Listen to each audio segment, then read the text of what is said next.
Probable cause was found. Your next hearing date will be July 10th at 8:30 in the morning. A cash appearance bond of $2,500 is set in this matter, and you're instructed not to return to the Goodwill at 23425 North 39th Drive. There are other conditions of your release on this item. There are 3 more. One of them is a Superior Court failure to appear bench warrant, and this was for a initial pretrial conference. They requested a bond of $2,500 cash, so that is also being affirmed, and there are release conditions. The next one is, again, a Superior Court probation violation warrant, and this one, they requested $1,500. This was for violating terms of your probation, and those terms are 3, 4, 5, 7, and 15. An attorney is appointed for you, and there will be a hearing. And then on the last one, again, it's a Superior Court failure to appear bench warrant, and on this one, this court is going to find you not bondable, and that's because this were for allegations of aggravated DUI, Class 4 felony, dangerous and narcotic drug possession, both Class 4 felonies. So pursuant to the criminal rules, you are more than likely to receive a sentence of imprisonment, and so you will not be bondable on this charge. So all of this will be printed on your paperwork. If you could please step to your left. Do I have to answer any of those little messages? You did. Thanks. Faren Harrison, please come to the podium. After that, Elizabeth Best, have a seat by the door.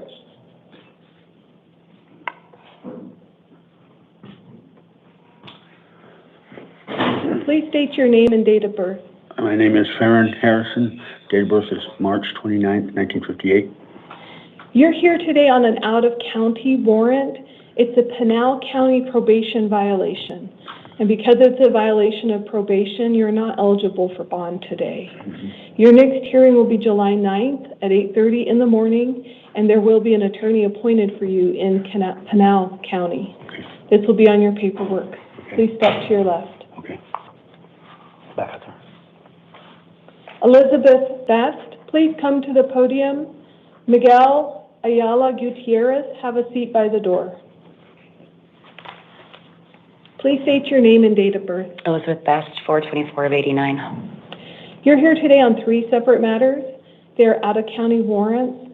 An attorney will be appointed for you at the next hearing, and it looks like you'll be going to Pine Top Lakeside on July 9th at 8:30 in the morning.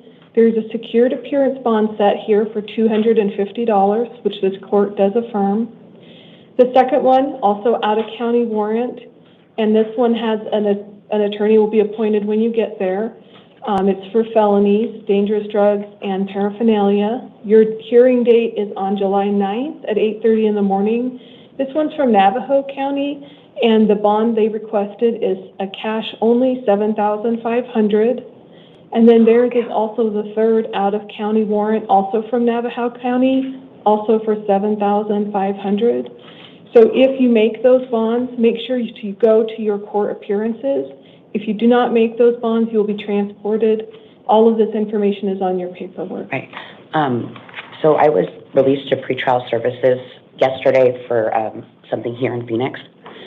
Is there any way that my bonds can be not cash because I was released to pretrial services as well? Like at all? I have 4 kids at home, and I don't know if they just missed those out-of-county bonds yesterday. I'm not sure why they released you yesterday to pretrial services. Might have been me even, because I worked yesterday. Yeah. Because you look familiar, and I apologize. We had some technical issues, and I'm really sorry, but on these out-of-county bonds, we have to affirm them, and you do have to go and get that taken care of. So are they both cash? They're all cash. Oh, so wow. total for you, I counted it up, it was going to be $15,250. In cash. Okay. Thank you. Okay, it's on your paperwork. Please step to your left. Miguel Gutierrez, please come to the podium. Samuel Reyes Medina, have a seat by the door. Please state your name and date of birth. Miguel Gutierrez, 5/31/07. You're here today on a new Superior Court case. There have been allegations of possession of a weapon by a prohibited possessor as a Class 4 felony, and then carrying a deadly weapon and failing to admit it, which is a misdemeanor.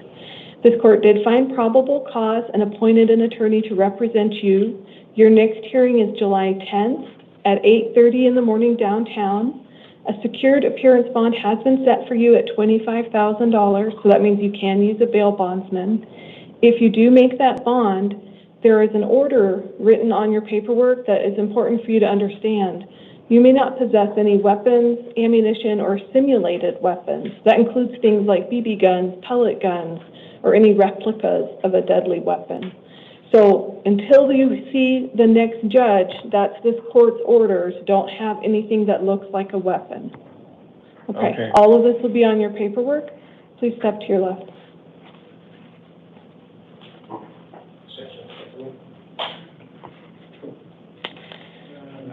Samuel Reyes Medina, please come to the podium, and then Osman Daniels, have a seat by the door. Please state your name and date of birth. Samuel Reyes Medina, January 22nd, 2004. You're here today on a new Superior Court case.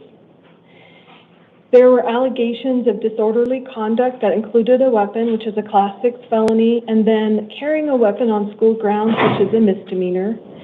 This court did find that there was probable cause. Also that you are not indigent, so no attorney has been appointed for you, but you may hire your own.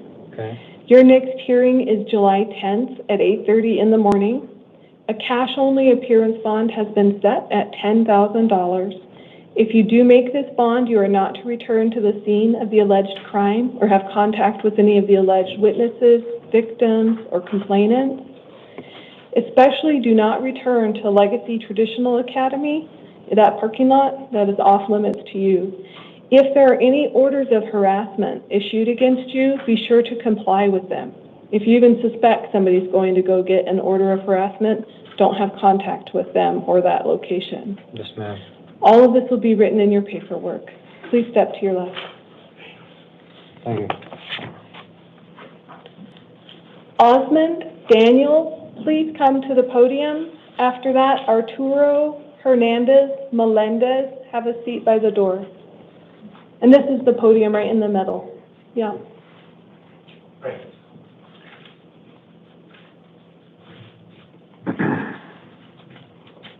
Please state your name and date of birth. Osman Daniels, June 6, 1954. You're here today on a new Superior Court case. There are allegations of aggravated domestic violence, which is a Class 5 felony, and then assault with the intention to injure, which is a misdemeanor. This court did not find that you were indigent, so you can hire an attorney to represent yourself, or you can represent yourself. There is a hearing set for July 10th at 8:30 downtown, and a secured appearance bond is set at $5,000. If you make that bond, so it's secured, meaning you can use a bail bondsman, you will be fitted with an ankle monitoring device, an electronic monitoring, and they will set boundaries for you, both time boundaries and geographic boundaries. And that's because if you are released, you are not to return to the scene of the alleged crime or have any contact with the alleged victims, witnesses, or complainants.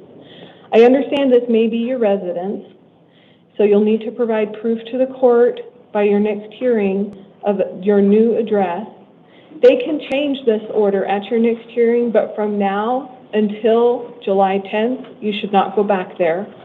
I have included in your order what's considered a law enforcement civil standby. So if you contact the law enforcement in your neighborhood, they can escort you to go retrieve any necessary belongings, but only one time, and that's on your paperwork. So there is a court order for you so that you can do that. Please do not have any contact with any of those alleged victims, even if they initiate it, like if they call you or text you, just don't answer it, because that would be violating this court's order.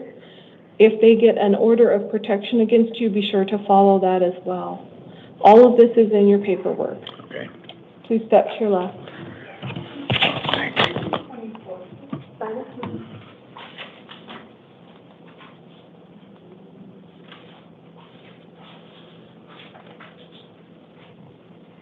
Arturo Melendez, please come to the podium.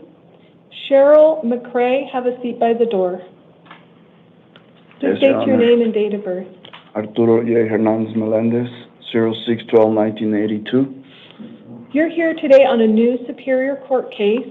It's been alleged that you violated a court order, which is a Class 5 felony. Also aggravated assault, which is a Class 5 felony, and that you prevented someone from calling for help, the emergency line, which is a Class 2 misdemeanor.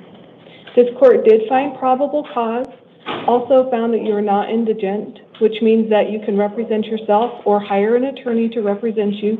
Do you have, looks like you may, let's get to the end and then you can tell me if you think you need an attorney. A hearing has been set on July 10th at 8:30 in the morning, and a secured appearance bond of $5,000 is set. If you make that bond, you will be fitted with an ankle monitor, electronic monitoring device, and they will set boundaries for you, both geographic and time. It seems that you may be residing with the alleged victim. Is that correct? Do you share a residence? Yes, ma'am. Okay. So I have included in your order one time you can contact local law enforcement to go back to your residence in order to retrieve necessary items before your next court hearing. Also, no contact with the alleged victims, witnesses, complainants. Even if they contact you first, just don't pick it up, don't answer, because there should be no contact between you until the next hearing. This will all be written on your paperwork. Do you feel like you need to have counsel appointed for you? I'm actually in classes from counseling. No, not counseling like therapy, but an attorney? No, yes, I need one. So when I look at the finances that you provided, okay. Yes, ma'am. But I'm sorry, I'm gonna reprint this one. I'm gonna appoint counsel for him. Okay. I apologize. Okay. So this is number 17. It should be ready. Okay. So I am going to appoint counsel for you for your next hearing because they'll be able to explain to you what's going on. If you do make bond, though, just remember, don't go back to your residence or have contact with the alleged victims. Okay. You can have a seat and they'll bring out the paperwork to you.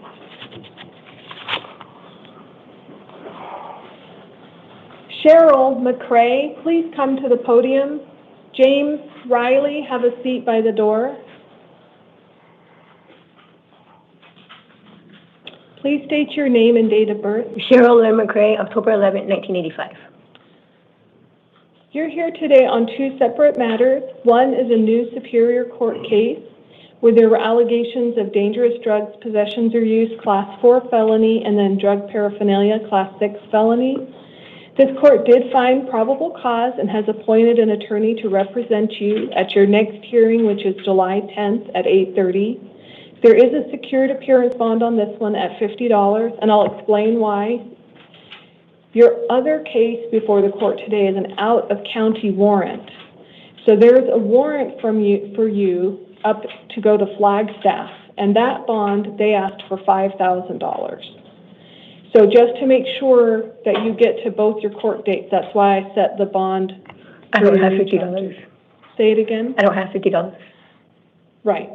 So don't pay the $50 bond even if you had it, because this way you will be transported to your hearing. So I am going to be transported.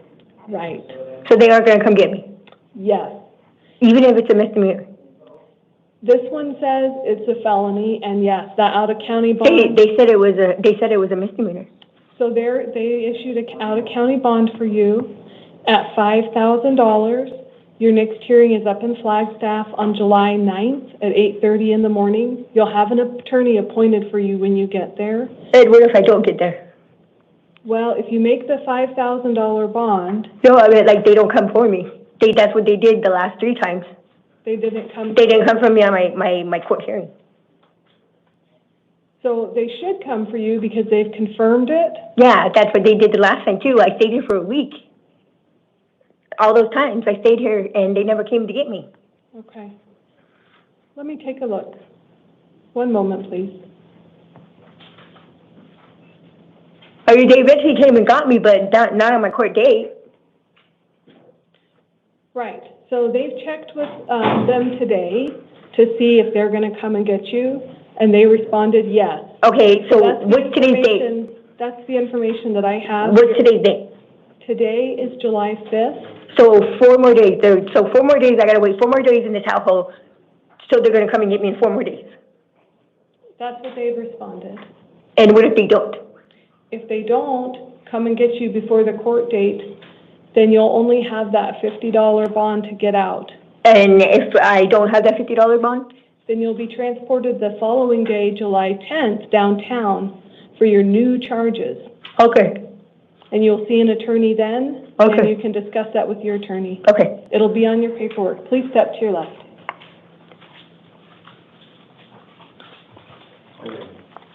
James Riley, please come to the podium. Leilani Shone, have a seat by the door. Please state your name and date of birth. James Allen Riley III, November 30th, 1978. You're here today on a new Superior Court case. There were allegations of aggravated assault with a deadly weapon, which is a Class 3 felony. Also disorderly conduct, a Class 6 felony, threatening and intimidation, which is a misdemeanor. This court did find probable cause and has appointed an attorney for you at your next hearing on July 10th at 8:30 in the morning. A secured appearance bond has been set for you based on your past criminal history at $20,000. If you do make that bond, do not return to the scene of the alleged crime or have any contact with the alleged victims, witnesses, and complainants. And if an order of harassment is issued against you, be sure to follow that order of harassment. All of this is on your paperwork. Yes, ma'am. I have a question. You said don't return to my house. So if you go to your house, that is okay, but don't go anywhere near your neighbor's house. Yes, ma'am. Okay? Yes, ma'am. Right, because you don't live together. No, I So don't. I'm not restricting you from your own personal house, but no contact with your neighbor or anyone related to them. Yes, ma'am. Which they're the antagonists. They're the ones that make the contact with me. I try my best to avoid them at all costs. Great. So usually I include, but I didn't in this one because it didn't seem your relationship was that close, that even if they initiate contact, you don't respond. Yes, ma'am, because they've already initiated contact with my wife since I've been in this facility. Don't respond. Yes, ma'am. Just go to your hearing and talk to the judge about what happened, because right now you're still innocent until proven guilty, and these charges have not even been filed. This is called pre-filing. Yes, ma'am. So there was enough probable cause to get you here today. And the $20,000 secured, if I do have that kind of money, is that refundable? I believe so. If you do not use a bail bondsman, if you pay it yourself, then that would be returned to you when you attend your hearing. Yes, ma'am. And if I use a bail bondman, I have to pay... then there's a fee. Yes, ma'am. Right. I understand. Okay. It'll all be on your paperwork, all the dates and times? Yes, ma'am. Okay. Please step to your left. Leilani Shone, please come to the podium. Kendra Ramos, have a seat by the door. Hi. Please state your name and date of birth. Leilani Chacon, October 9th, 1984. You're here today on two matters. One is a new Superior Court case where it's been alleged that you had both narcotic drug possession, which is a Class 4 felony, and then drug paraphernalia, Class 6 felony. This court did find probable cause, and so we've appointed an attorney for you. Your next hearing is July 10th at 8:30 in the morning. There is a secured appearance bond set in this case at $1,000. Your other case is a Superior Court failure to appear bench warrant. Oh, yeah. I got my dates mixed up. So it's the same type of charges. the dangerous drug class 4 and drug paraphernalia class 6. And because you failed to appear, a bond amount is set at $1,000 for that as well. Also, if you do make these bonds, so that's $2,000 total, this court would like to offer you what's called pretrial services to assist you in getting into those hearings.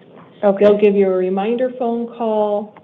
They may give you a bus pass if you need that type of thing. Okay. But if you make the bonds, make sure to go to your hearings or you'll continue to get warrants. Okay. Okay. It's on your paperwork. Please step to your left. Okay. You need me to sign in? I think we're fine. Okay. Kendra Ramos, please come to the podium. Brandon Speck, have a seat by the door. Please state your name and date of birth. Kendra Ramos, March 6, 1997. You're here today on 3 separate issues. It looks like they are all Superior Court arrest warrants, or excuse me, 1 is an arrest warrant and 2 are probation violation warrants. On your arrest warrant, there was a direct complaint from 2023 that it looks like maybe you just didn't get. And so I've set a secured appearance bond on that for $50. And the reason is because of the next 2 cases. But just to let you know on this one, I've appointed an attorney for you. Your hearing will be July 10th at 8:30 in the morning. For the probation violation warrants, the first one is a petition to revoke your probation, and they're alleging that you violated terms 5 and 15, which is that intensive probation supervision. So on that one, the bond is $750, and the next hearing date is July 11th. And on your last one, again, a probation violation, it's again 5 and 15 are the terms, and it's a $1,000 bond. So altogether, it is $1,800 in bond.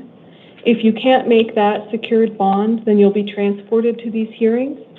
If you do make the bond, because it's a secured bond, make sure you contact your probation officer right away. You're supposed to contact them within 24 hours. So as soon as you get released, if you make the bond, contact your probation officer, and then please do attend your hearings so that you don't keep getting these bench warrants. All of this will be on your paperwork. Please step to your left. Brandon Speck, please come to the podium. Christian Bejaro Urbina, please have a seat by the door. Hello. State your name and date of birth. Brandon Douglas Speck, November 4th, 1991. You're here today on a Superior Court arrest warrant.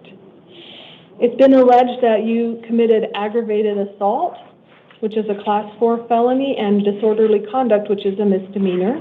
This court did find probable cause, and an attorney has been appointed to represent you at your next hearing, which is July 10th at 8:30 in the morning. There is a secured appearance bond, and it's from the direct complaint. It's $1,000. If you do make that bond, make sure to keep the court updated with your address. And based on the nature of your charges, please do not possess weapons, drugs without a valid prescription, or consume any alcohol until your next court date. So that's only until July 10th. All of this information will be on your paperwork. Please step to your left. Thank you.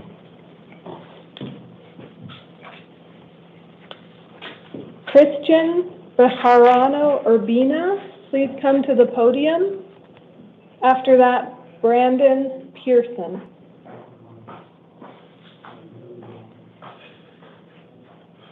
And did I miss one that had an attorney? Let's see. Oh, no, they're at the bottom. Okay, just making sure.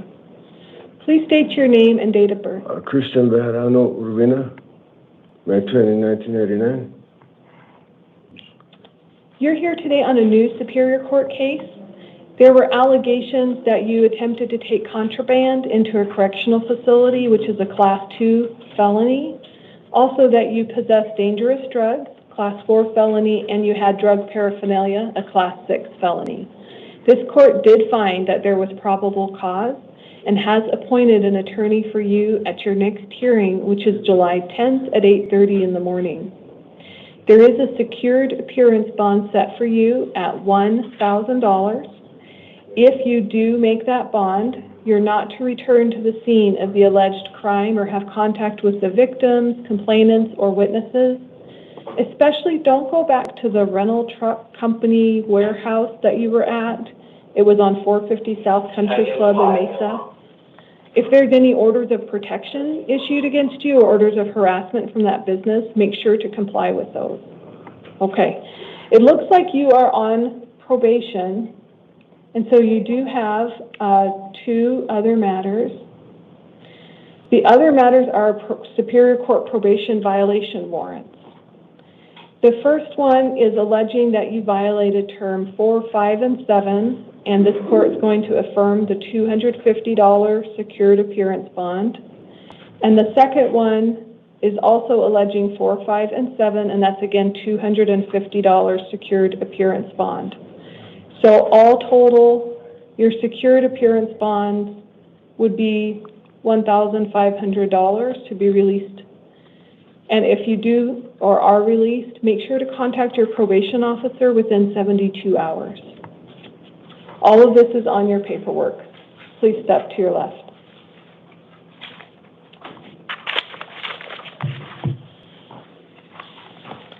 Brandon Pearson, please come to the podium.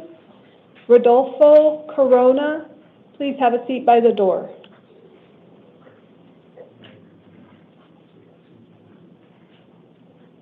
Is there a Brandon Pearson? Okay.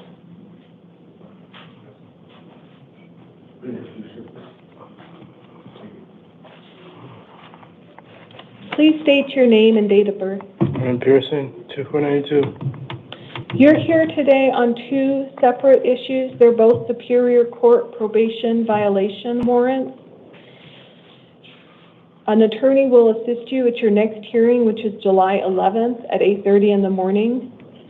The probation termination request alleges that you violated terms 3 and 5. And so the bond that they requested at $750 is being affirmed. So it's a secured $750 bond on one of them. On the second one, it's also violating terms 3, 5, and then also 15. That hearing is set on July 11th at 8:30 in the morning. An attorney will assist you there. That bond is set at $250, so that's $1,000 secured. If you do make that bond, be sure to contact your probation officer within 72 hours of release. All of this will be on your paperwork. Please step to your left.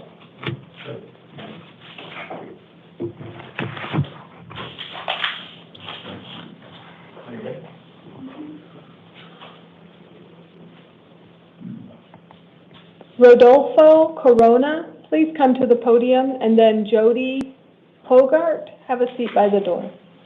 Please state your name and date of birth. Rodolfo Avila, Corona, 07/06/2004. You're here today on a Superior Court bench warrant, a warrant for your arrest. This is from charges about unlawful flight from a vehicle or law enforcement, which is a Class 5 felony. This court did find probable cause, and an attorney has been appointed for you at your next hearing, which is July 10th at 8:30 in the morning. Because you failed to appear for your status conference, a bond was issued for you, and this court's going to affirm it at $250. That's a secured $250.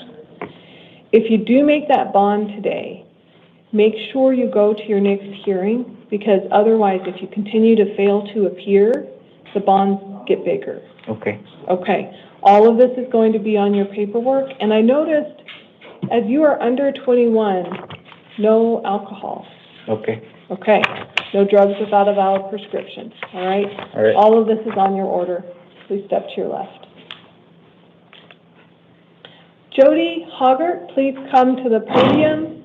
Jose Campos, have a seat by the door.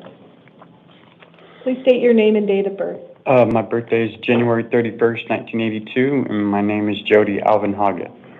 You're here today on a Superior Court probation violation warrant. It seems that the probation, the petition to revoke your probation alleges that you violated terms 3 and 5. Okay. Okay, what's that? There is an attorney who will represent you at your next hearing, which is July 11th at 8:30 in the morning. There was a bond requested, and this court is affirming it. It's secured at $250. If you make that bond, there are conditions of your release. The most important is to contact your probation officer within 72 hours of release. Yes, ma'am. Okay, Paul? I have, the reason why is because I lost my paperwork when I was in rehab, and I couldn't find I didn't know who to contact, and that's why I got this warrant. Okay. I was in rehab, though. Does that make any difference? No? You're just I'm sorry, because the probation termination request. Gosh, you're just gonna do that to me, huh?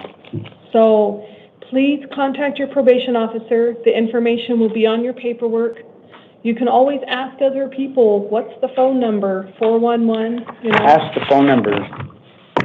Ask the phone number for who? My probation officer? For main court probation even. Main court probation. Is that what that's called? And everybody knows this? Sir, Ma'am? there are many ways to get information, but it's your job to show up to your hearings. If you're not sure when to go, be creative and find out. Ma'am, I didn't have any other hearings. I was sentenced to rehab. So here I'm looking at your APETS notes, okay? Okay. I don't even know what that is. Those are the notes that your probation officer puts into the system. That's funny because I've never even met him. Well, you were assigned to Dan Fox, Dan Fox. Okay. So it's not Matt something. and they haven't been able to find you, and you've been listed as an absconder. So please contact them. Yes, ma'am. Okay, Okay. That's what I'm supposed to do. you are. And my bond is? $250 is secured. Thank you. You're welcome. I'm sorry. I didn't mean to. I was just trying to clarify. That's all. Okay. Thank you, ma'am. Jose Campos, please come to the podium. Frank Angulo, please have a seat by the door. Please state your name and date of birth. Jose Campos, 07-2598. You're here today on a Superior Court probation violation warrant. It's been alleged that you violated terms 6, 11, 12, and 21 of your probation. An attorney will be appointed for you, and your next hearing is July 11th at 8:30 in the morning. A bond is set at $250. It's a secured bond. Okay. If you make that bond today, make sure to contact your probation officer within 72 hours of release. That's Monday? The hearing is on July 11th. I'm not sure what day of the week that is. Is that Monday? That is Friday, next Friday. That's next Friday. No, the 72 hours I have to contact. Oh, right. Just call them right away. Okay, Don't yeah. wait. Huh? You know, you have up to 72 hours, but don't wait. Yeah, If you get released, try to call the probation officer right away and leave a voicemail if you have to. Okay, yeah. My parents are fourth staff. They could pay it, right? My parents? So you're asking me what? If my parents could pay the bond? You can arrange to have the bond paid, but you'll need to do that once you've left this courtroom. Okay, all right. Okay, it'll be on your paperwork. All right, thank you. Step to the left. Frank Angulo, please come to the podium. Paul Tamburino, have a seat by the door.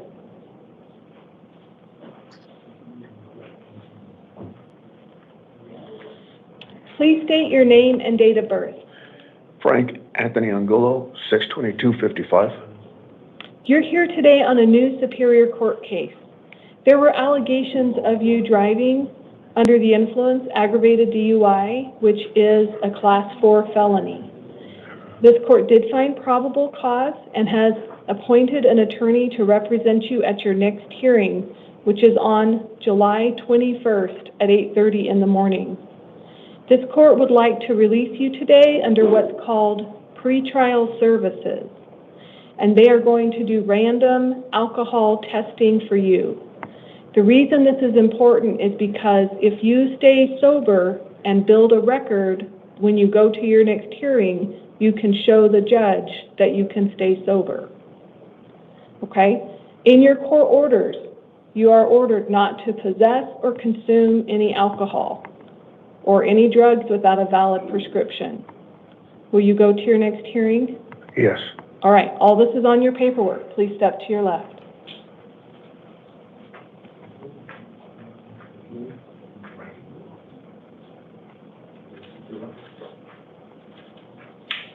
Paul Tamburino, please come to the podium. After that, Reema Alatlawi, please have a seat by the door. Please state your name and date of birth. Paul Tamburino, May 13th, 1962. You're here today on a new Superior Court case. It was alleged that you committed aggravated assault with a deadly weapon, which is a Class 2 felony.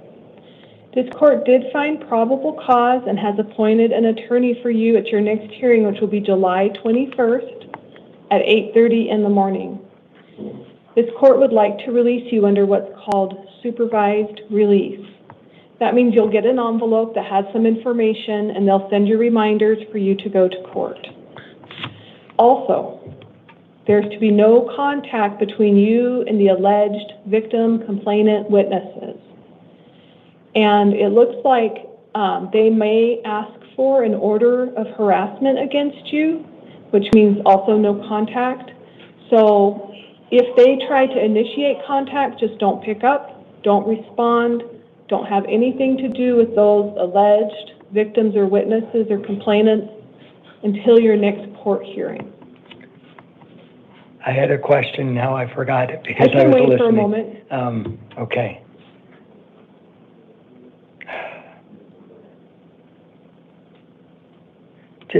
Just keep going, continue to... Actually, everything else is on your paperwork. Okay.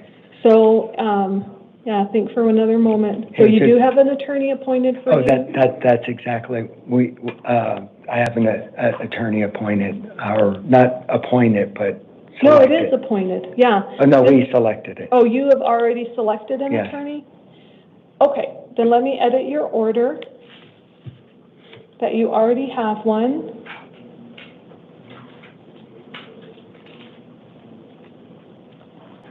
Do you know their name?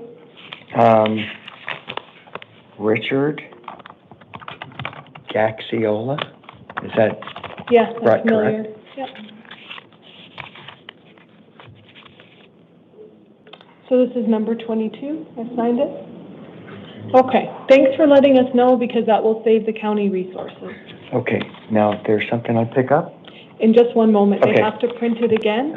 Sorry about that. No problem. And then you're going to be released on what's called pretrial services. Just make sure not to have any contact. And there's stuff I have to follow on that thing, okay. Correct. So please read it carefully.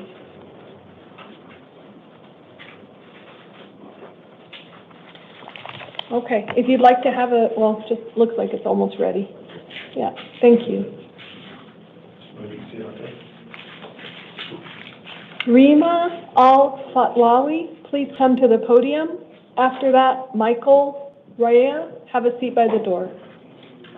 Please state your name and date of birth. Reema Alatlawi, November 1st, 1994. You're here today on a new Superior Court case. There are allegations of narcotic drug possession and use, which is a Class 4 felony, as well as intent to shoplift, Class 4 felony, and then tampering or destroying evidence, which is a Class 6 felony. This court did find probable cause and has appointed an attorney for you. Thank you. Your next hearing will be July 21st at 8:30 in the morning. This court would like to release you on your own supervision, under supervised release. So that means you'll get an envelope with information about how to get to your next court date. Okay. It might include a bus pass if you need that. Oh, right now? Yeah. Okay, that'd be good because they left my truck parked at the store and then they didn't bring me with my car keys or anything. Yeah, I'm not sure how that's going to work, but I know the bus pass is for you to get to your hearing. Okay, well, could I use it to get to my truck and then I can drive myself to court? Yeah, I am not sure about that.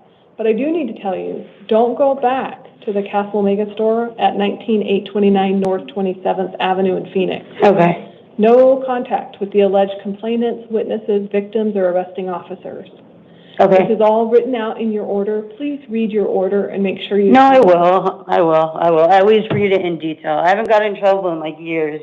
You know what I mean? So I always read my stuff, so. Okay, good. Okay.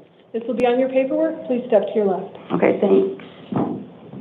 Michael Rea, please come to the podium, and then Ruben Lorenzo. And I believe Michael Rea was the. Yeah. Okay. The state of the hearing as well. We'll get it started, and then I'll ask for appearances. Please state your name and date of birth. My name is Michael Rea, November 3rd, 1989. Thank you. Would counsel for the defendant like to make an appearance? Yes, good afternoon, Your Honor. Andrea Tazioli for Michael Rea. Thank you. And for the state? Don Sauer on behalf of the state. Thank you. Would anyone like to make an argument about probable cause? Your Honor, based on a review of the probable cause affidavit, I don't believe there is probable cause that my client committed a crime here.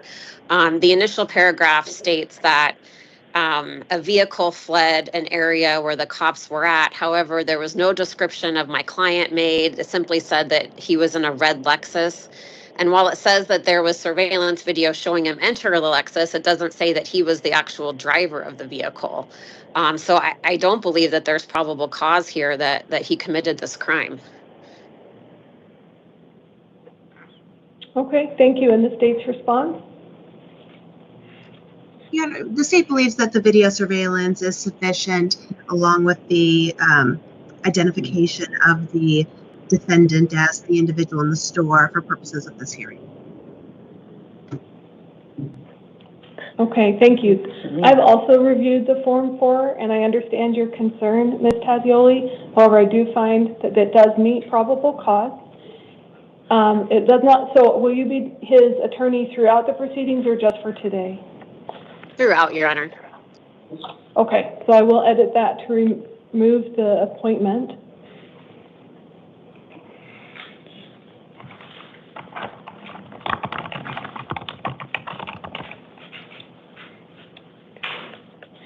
All right, so because this court did find probable cause, and because there is another matter pending, he did have a Superior Court probation violation warrant. This is a page 2, meaning term 1 violation of probation. There are those 2 matters, but this court does or would like to release him on his own recognizance, which has promised to appear at the hearings. Does the defense have a statement for that? Okay. Your Honor. Oh, I'm sorry, Judge. We do believe that OR release is appropriate. Just so the court is aware, I've represented Mr. Rea for the last 2 years. He has no history of failing to appear. He keeps in touch with me constantly. He did contact me immediately following his arrest. Okay. And then, does the county wish to speak? Yes, Your Honor. The state is seeking a $10,000 secured appearance bond, and that's based on the prior felony convictions, the one earlier this year for misconduct involving weapons. The Form 4 indicates that the defendant was waving a weapon around in this case, although by the time he fled from law enforcement and was located, that gun was not, it doesn't appear the gun was located. The state is also concerned that he's a flight risk due to the unlawful flight. Okay, and I don't know if you can see this, Ms. Tazioli, but it looks like your client would like to speak. I would admonish him to let you speak, but okay.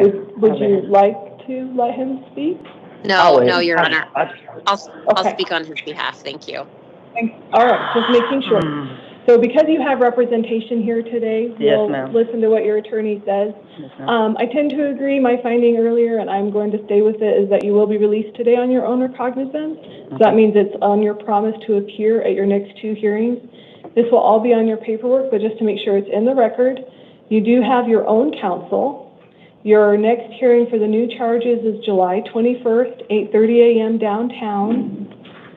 Your hearing for the probation violation is July 11th at 8:30 downtown. Okay. And of course, all of this will be on your paperwork. Please do contact your probation officer within 72 hours of release. And it might take a few hours today just because there's a lot of people. Yes, ma'am. So please be patient. Okay, thank you. Is there anything else from counsel? No, thank you, Your Honor. Okay, thank you. You may be excused. Thank you. Have a nice day. I apologize. Go ahead. Okay. If you would like to take a seat, sir, they'll bring you your paperwork. Yeah. Ruben Lozano, please come to the podium. After that, Samuel Coggins. Please state your name and date of birth. Ruben Hill Lozano, August 10th, 1978. You're here today on a justice court warrant. They've alleged that you were driving without a license, which is a misdemeanor, and that you resisted arrest, also a misdemeanor. Because of the nature of your charges, this court cannot appoint an attorney for you. However, there is a hearing set that you need to attend. It's in Moon Valley Justice Court on July 25th at 10 a.m. The information will all be on your paperwork. This court would like to release you today on your promise that you will go to that hearing. Are you currently in custody for something else? Yes, ma'am. You're in DOC? No, I'm here on a different case, not from DLC. Okay, not. But real quick, if you look at the record, I did go to my court date. My court date after my initial court appearance, and you look at the record, I signed in and everything. The lady at the front desk told me I didn't have a court date. I assumed that my court was scratched because if you look, like I said, if you look at the So, sir, just so you know, I'm not asking for bond. I'm just asking you to go to court. No, I'll show up, but what I'm saying is, like, I didn't mean not to go. Okay. I did go, but when I did go, the lady had told me, well, you don't have court today. Okay. I go, well, yeah, I did. No, I didn't. Well, we went back and forth. So here's... Long story short, I'm in custody now, and I don't think I'm going to get out anytime. What else are you in for? Is it a city charge? Or? No, it's a F6. I know I have a $1,500 bond, and Okay, so you're being held on a $1,500 bond for a different charge. In that case, I'm going to change this, and I'm going to add a $50 bond to this case, and the reason is so that the county will transport you, and then you can get this taken care of in justice court. Okay, so I'll go to Moon Valley? They'll take you there if you're still in custody. Because I don't want you to miss your court date because you're being held, and that's why when I saw what you were wearing, I thought I would ask you that. So let me change that real quick. Is there any way I could address the previous matter why I'm actually in Orange? I'm sorry, say it again? Is there any way I could address the previous matter why I'm actually in Orange? Not here. Okay. I'm sorry. That's cool. Okay, so this has been reprinted. I changed it from releasing you on your promise to $50 because that way while you're still here, they will have to transport you to your hearing, and now it's moved up to July 9th. Will this also give me some kind of time served? That you'll also get credit for this as well. Yeah. Okay, it'll all be on your paperwork. Thank you so much, ma'am. Have a little bit of patience, okay? Thank you. Yeah, thank you very much. Samuel Coggins, please come to the podium.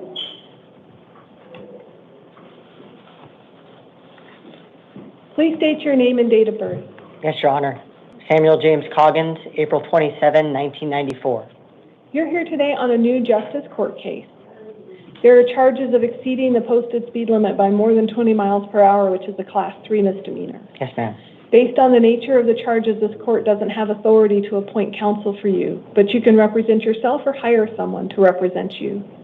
There is a hearing set for you in South Mountain Justice Court on July 23rd at 9 a.m.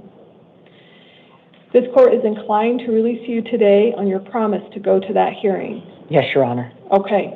While you are out, do not take any drugs without a valid prescription or drive without a valid license.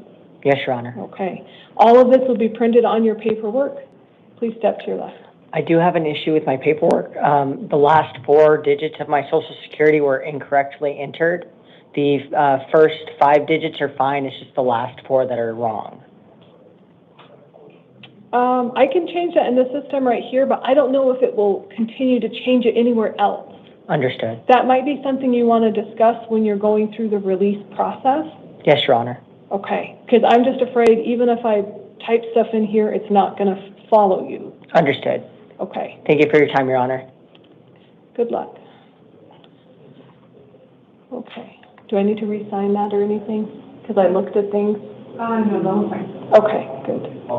And then the house, I'm not sure they give you the reason, they were not following orders. Okay, that's fine. We have one house call today, meaning that I will be going to visit this defendant while they are in their cell. This is Jordan Rianne Krumbach, and her date of birth is 9/27/1996. This is a Superior Court failure to appear bench warrant, and it looks like it's for dangerous and narcotic drug use, which is Class 4 felony, and drug paraphernalia, Class 6 felony. This person was already on felony release, and so they are not bailable as a matter of right per ACRP 4.2A7A. They do have a hearing set for July 10th at 8:30 in the morning, as well as an evidentiary hearing based on the no bail on July 11th at 1:30, and an attorney has been assigned to represent them. I do not anticipate any changes to this order, but if there are, they will be reflected in the written document. I will not be returning to this recording at this time. The 2 p.m. calendar for July 5th is in recess until 5 p.m.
Green?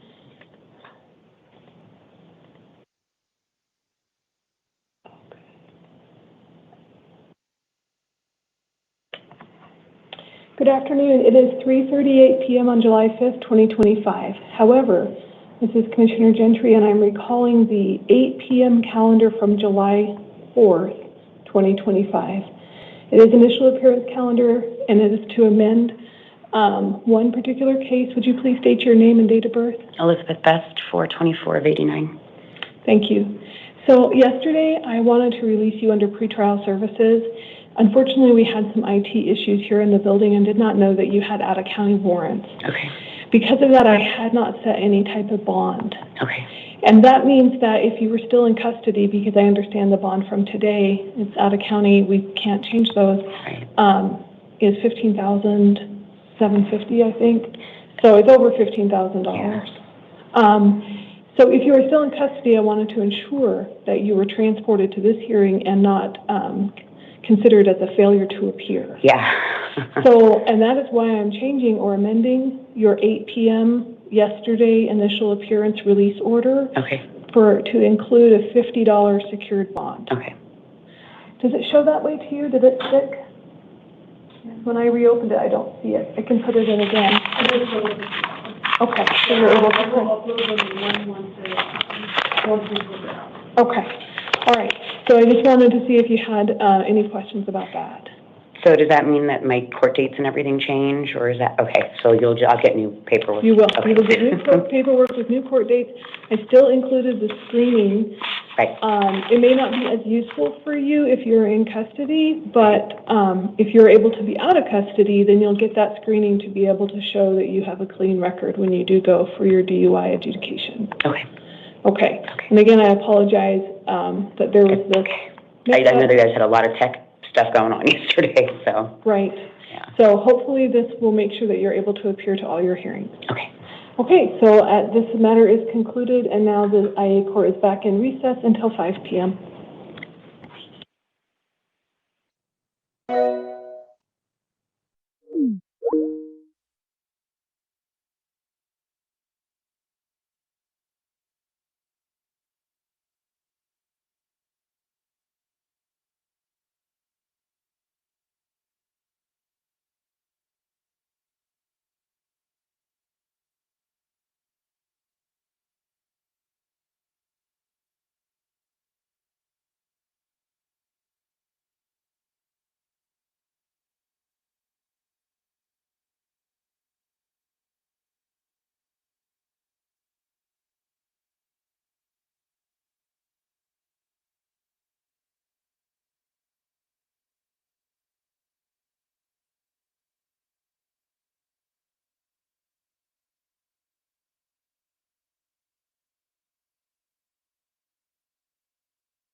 All right.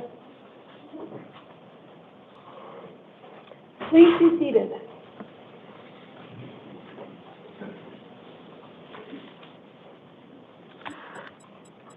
Okay.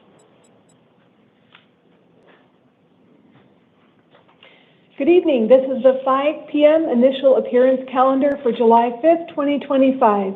The court's orders for the taking of DNA and fingerprints that were given on the first calendar of this month shall apply to all matters on this calendar. As you heard in the recording, I'll be calling you in one by one. The first person will come to the podium. I will call a second person's name to sit in the chair by the door. I'll be letting you know what the charges are or the allegations against you, whether or not you'll be appointed an attorney, when your next hearing date is, and what your release conditions may be. Would Mr. Arturo Flores please come to the podium, and Ms. Leticia Nova Carrasco have a seat by the door.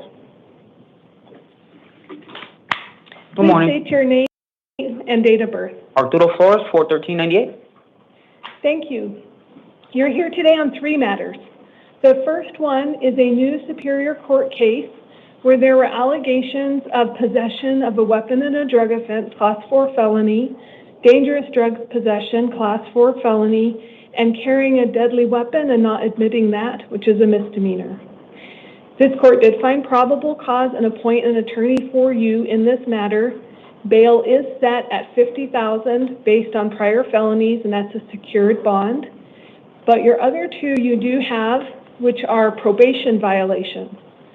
So you have a probation violation warrant, and that is a $500 secured bond. And then you also have another probation violation warrant. So you were on probation in 2 different matters? I was on one. I never heard of another one. Well. And I just talked to my PO last week. Do you have 2 case numbers?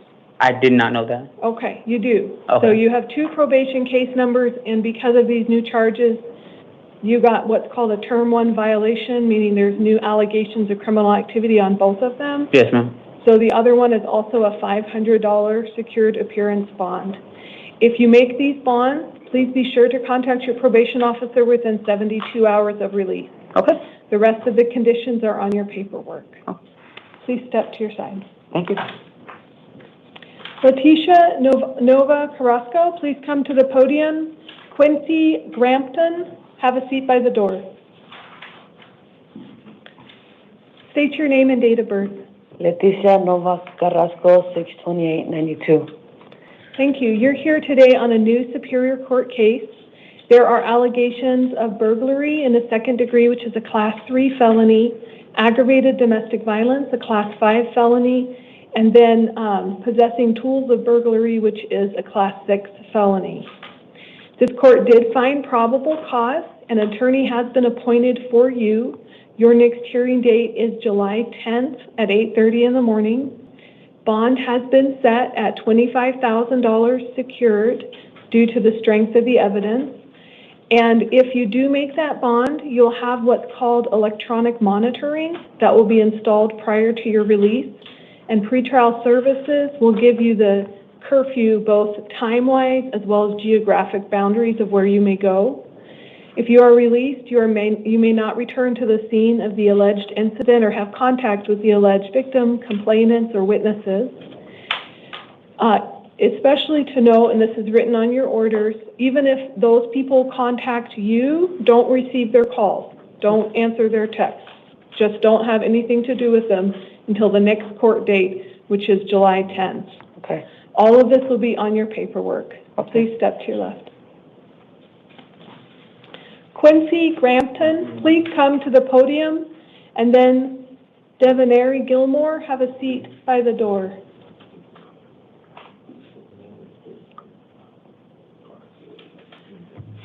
Please state your name and date of birth. My name is Quincy Grampton. I was born September 5th, 2003. Thank you. You're here today on a new municipal court case.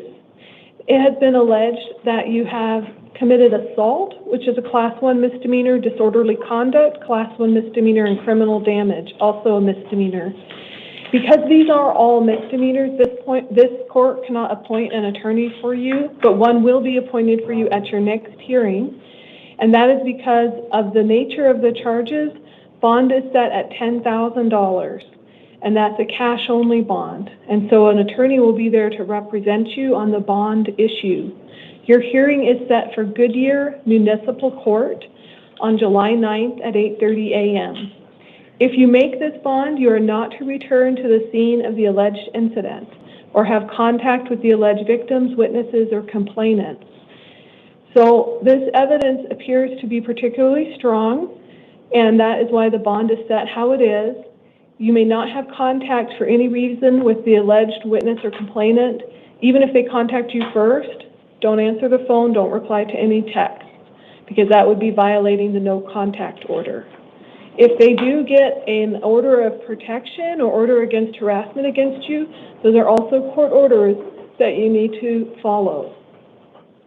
All of this is written in your paperwork, including the dates and times and all the orders. Please step to your left.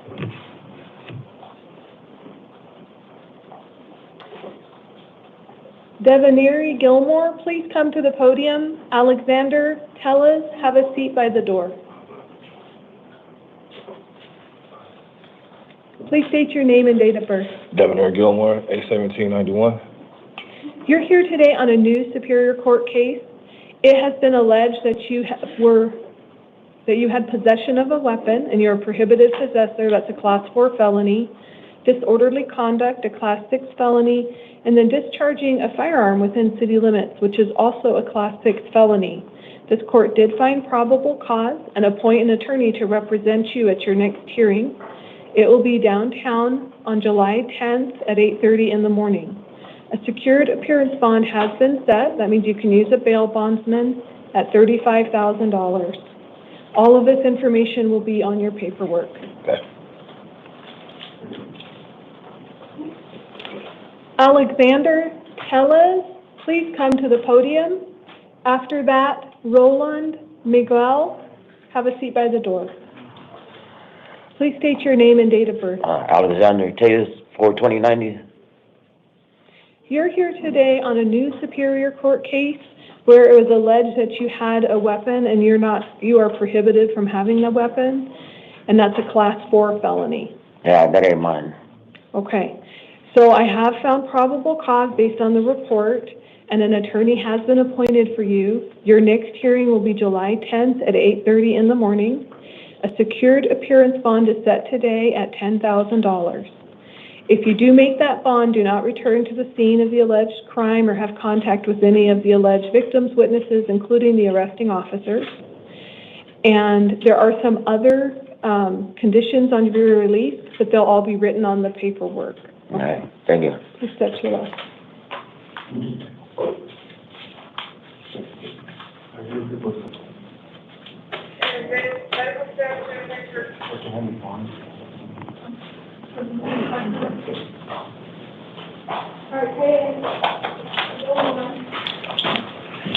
Okay, thanks for waiting. One moment, please. No problem. Mr. Roland Miguel, Yes. please state your name and date of birth. Roland Miguel, 5/13/69. You're here today on two different matters. Mm-hmm. One is a Superior Court failure to appear bench warrant, Mm-hmm. and the other is a Superior Court arrest warrant. Mm-hmm. So on the arrest warrant, there's allegations of dangerous drug use, which is a Class 4 Mm-hmm. felony, and then drug paraphernalia, a Class 6 Mm-hmm. felony. And it appears they sent out a direct complaint for you on this in January. Okay. So they issued a bond because they weren't able to get a hold of you, and this court is going to affirm it at $750. It's a secured bond. And the hearing for this direct complaint is July 10th at 8:30 in the morning. Your other matter, which is the failure to appear warrant, is for drug possession or use, Class 4 felony. The July 10th, 8:30 in the morning is the same. Let's see if it's the same date. Yeah, it's the same day, so they're both downtown. Okay, so they'll be both at the same time? I believe so. All right, that'll work. And on this one, a $500 secured appearance bond has been set. So So together, 12, a secured 15. appearance bond of, $1,250. $12.50. Yeah. Okay. All right, so if you do make that bond, make sure to comply with the conditions of the release, which means go to Yeah, court. I tried. I just live far. I live on the reservation, and it's hard to get out here and Oh. vehicles and so. So please plan ahead. I tried that. Yeah, but I made it late. So Okay, do you have the court's phone number? yeah. Okay, call them if you're going to be late. All Let right. them know you're on your way. All right, all of this is on your conditions for release. Please step to the side. Yeah.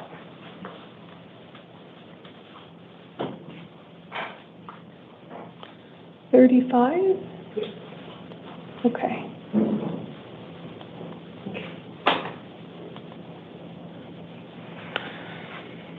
And we're going to take 1 minute break while I handle a DUI warrant, and then we'll continue again.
Okay.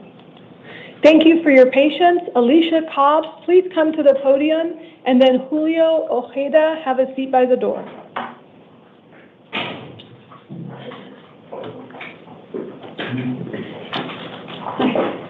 State your name and date of birth. Alicia Cobb, 10/10/77.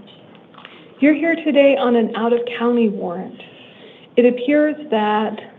I think we handled this like on the 2nd. Okay, Yeah. And they didn't pick you up? Oh, no, they just told me to have a court set to go to 7th to go to Globe and my sober living house. They arranged everything for me to get there on the 7th and back.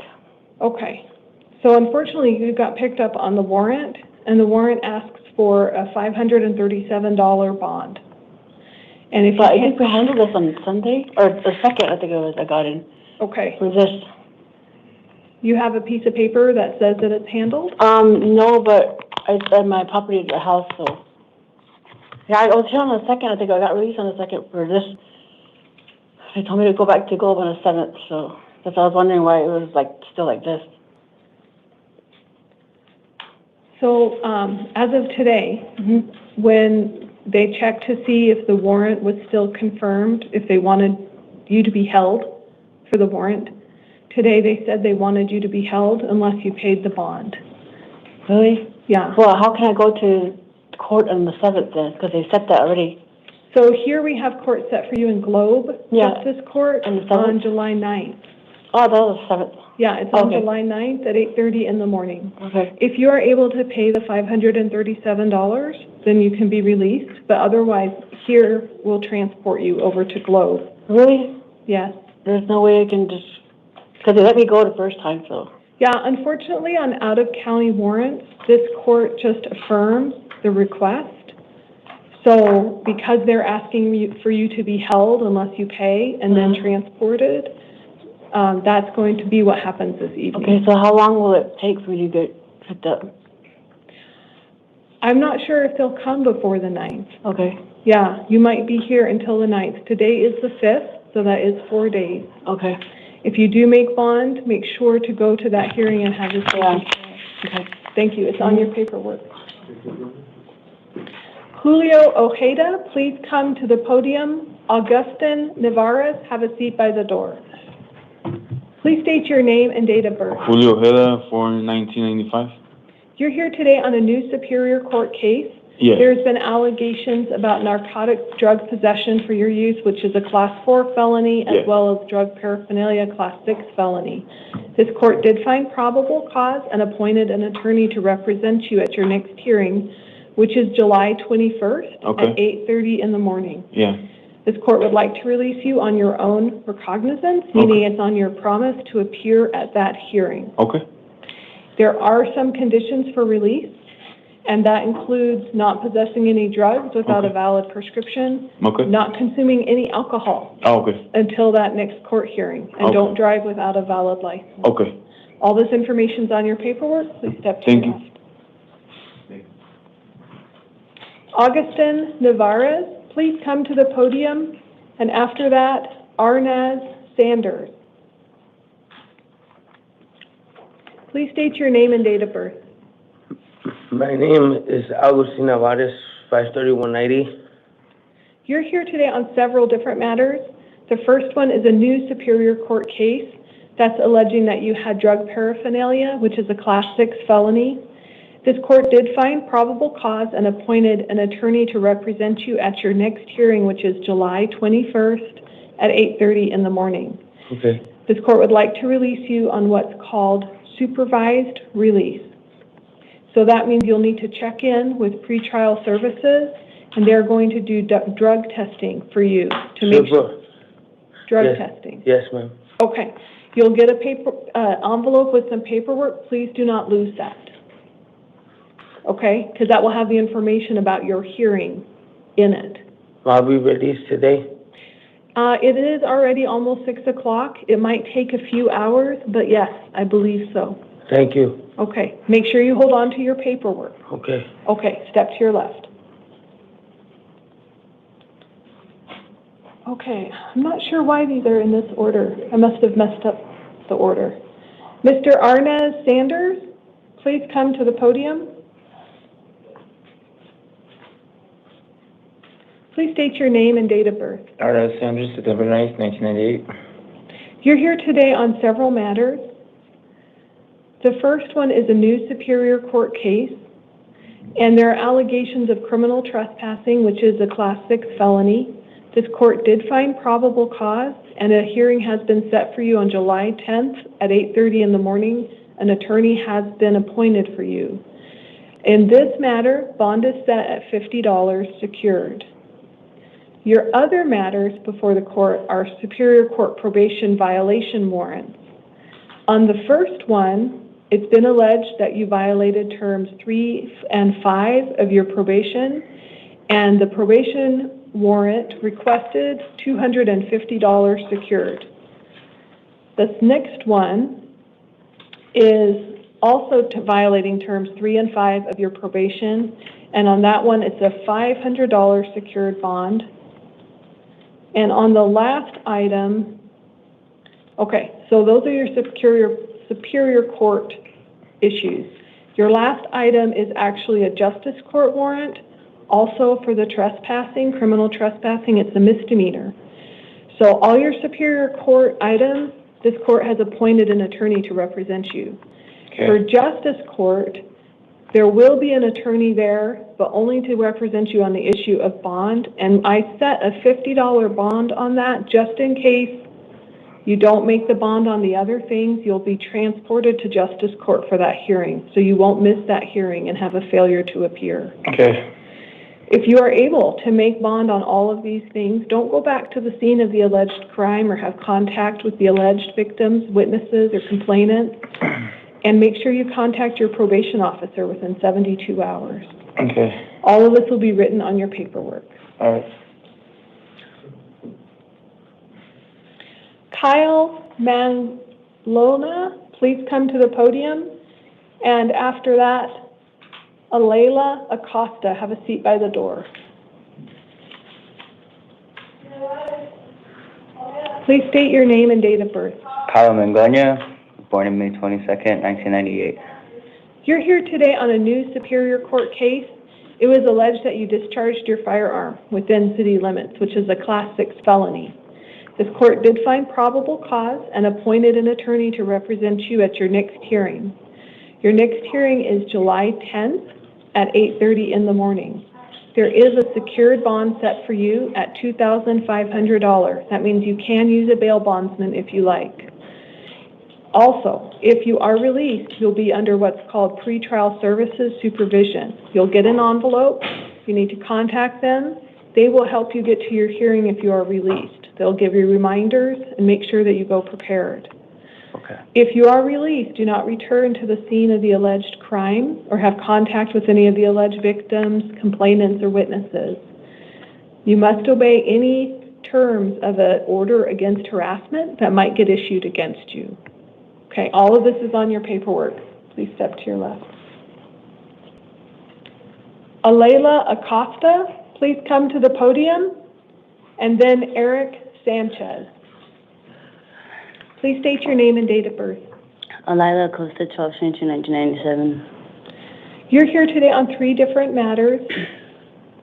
They're all from Superior Court. One is an arrest warrant, and that's for aggravated assault against a correctional employee, a Class 5 felony, and then an assault with bodily fluids, which is a Class 6 felony. This court did find probable cause and appointed an attorney for you for this next hearing, which is July 10th at 8:30 in the morning. On this matter, a secured appearance bond of $50 has been set. The next, and that's because it was from a direct complaint, so it means the incident happened a while ago and they filed the charges in 2024. You may not have been aware of it though. Okay, the next one is the probation violation. There's been a petition to revoke your probation because you violated terms 3, 4, and 5. And on this one, the probation court is asking for a $1,000 secured bond. Your hearing for that will be July 11th at 8:30, and you will have an attorney appointed for you. And on your last one, it's the same probation violation, violating terms 3, 4, and 5.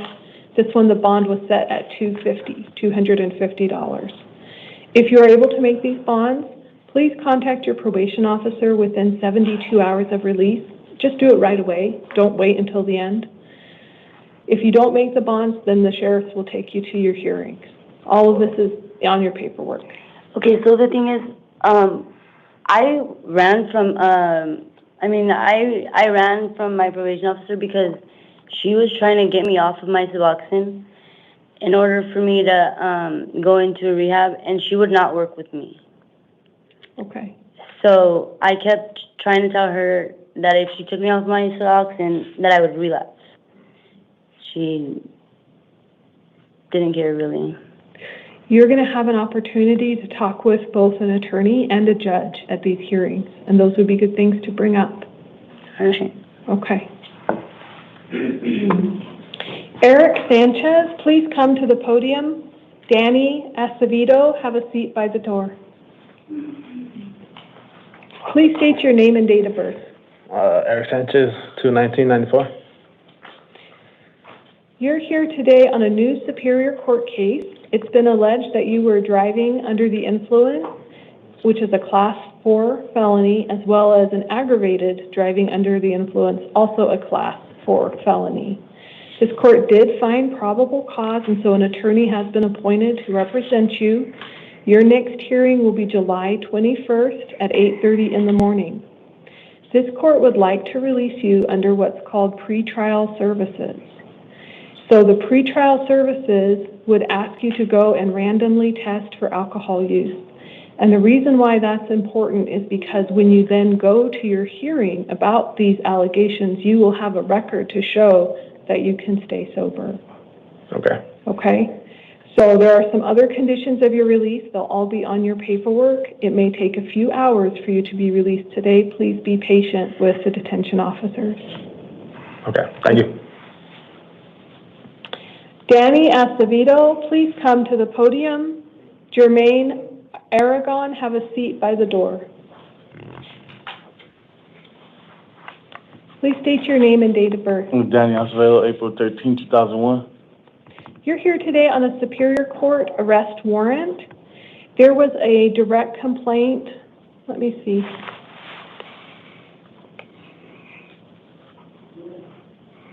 Oh, one moment, please.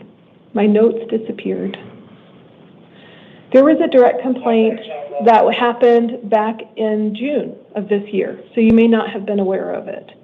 They tried to send it to you. They weren't able to contact you, so a warrant was issued for your arrest. It is this court's intention to go ahead and release you under what's called pretrial services, as long as you go to your next court hearing. Most definitely. Okay, an attorney has been assigned to help you, and they will be there at the hearing on July 21st. July 21st. 8:30 in the morning. This information will be on your paperwork. It's really important you keep a hold of it. Also included in your paperwork is going to be the pretrial services, and that will talk about how you need to have testing.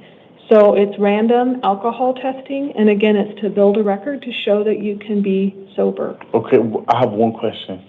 Is it just alcohol? They do also test for marijuana. This one is alcohol only. Okay, that's all. Perfect. This one is alcohol only because that seemed to be the issue. No, yeah. All right. It's not an issue, but yes. Great. So all this is on your paperwork. Please step to your left. All right. Germaine Aragon, please come to the podium. Jader De La Oso, please have a seat by the door. State your name and date of birth. Germaine Aragon, date of birth November 3rd, 1989. You're here today on a municipal court warrant. They're alleging drug paraphernalia use, which is a Class 6 felony. Because this is staying in municipal court, I'm not able to appoint an attorney to represent you there. But your hearing is in the Tolleson Municipal Court on July 21st at 8:30 in the morning. Okay. This court would like to release you on your promise to appear at that hearing. I will, and I've been at a sober living, and I have not messed up. I'm working full-time, and so I appreciate that. Thank you. All right, there are some other conditions on your paperwork, but they're the standard conditions. Okay, yeah. Okay. Thank you. Jader De La Osa Escaveri, I apologize. I'm sorry, I probably said your name wrong. So please correct me. Please state your name and date of birth. It's Jader De La Osa Echeverry, Okay. And your date of birth. 2006, The whole thing. 11/6/2006. Thank you. You're here today on a new justice court case. They have alleged that you were recklessly driving and speeding beyond 20 miles per hour over the limit. Those are both misdemeanors. So this court is not allowed to appoint you counsel in those type of charges, but you do have a hearing coming up, and that will be at the County Meadows Justice Court, and it is on July 24th at 8:30 in the morning. This court would like to release you today on your promise that you will attend that hearing, and there are some other release conditions that are on your paperwork. Okay? Please step to your left. Chad Jeter, please come to the podium. Christy Peters, have a seat by the door.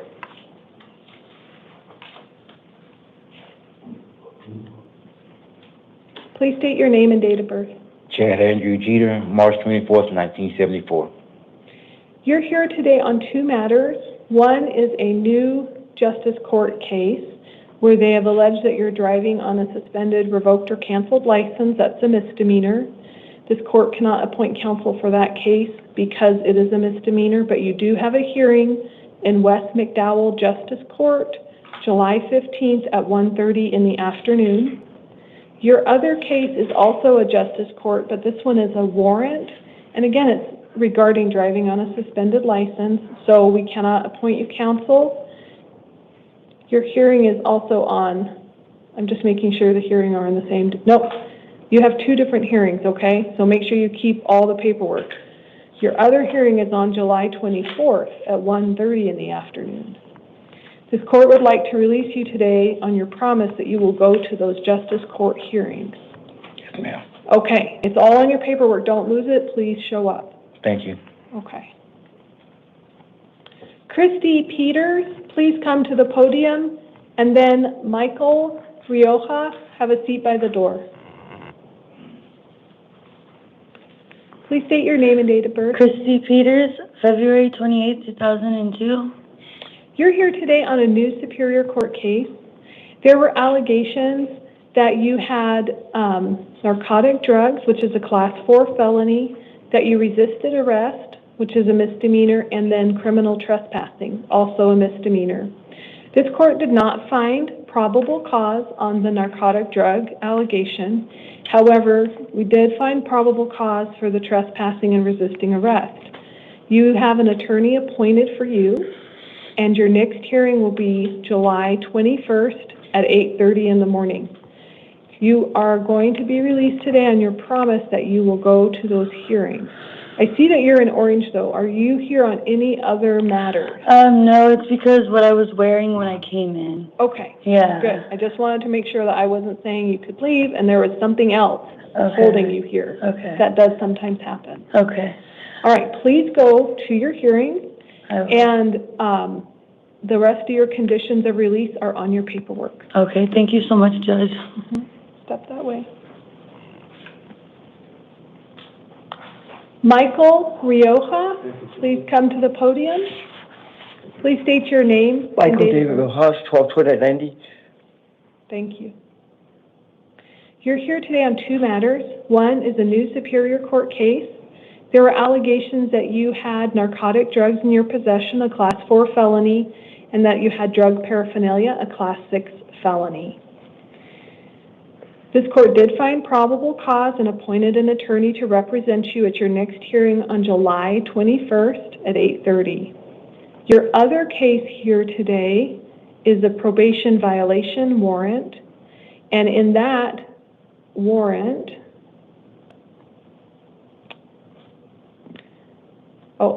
this is because of the first allegation. So it's called a Term 1 violation. The first term of your probation is not to commit any new criminal activity.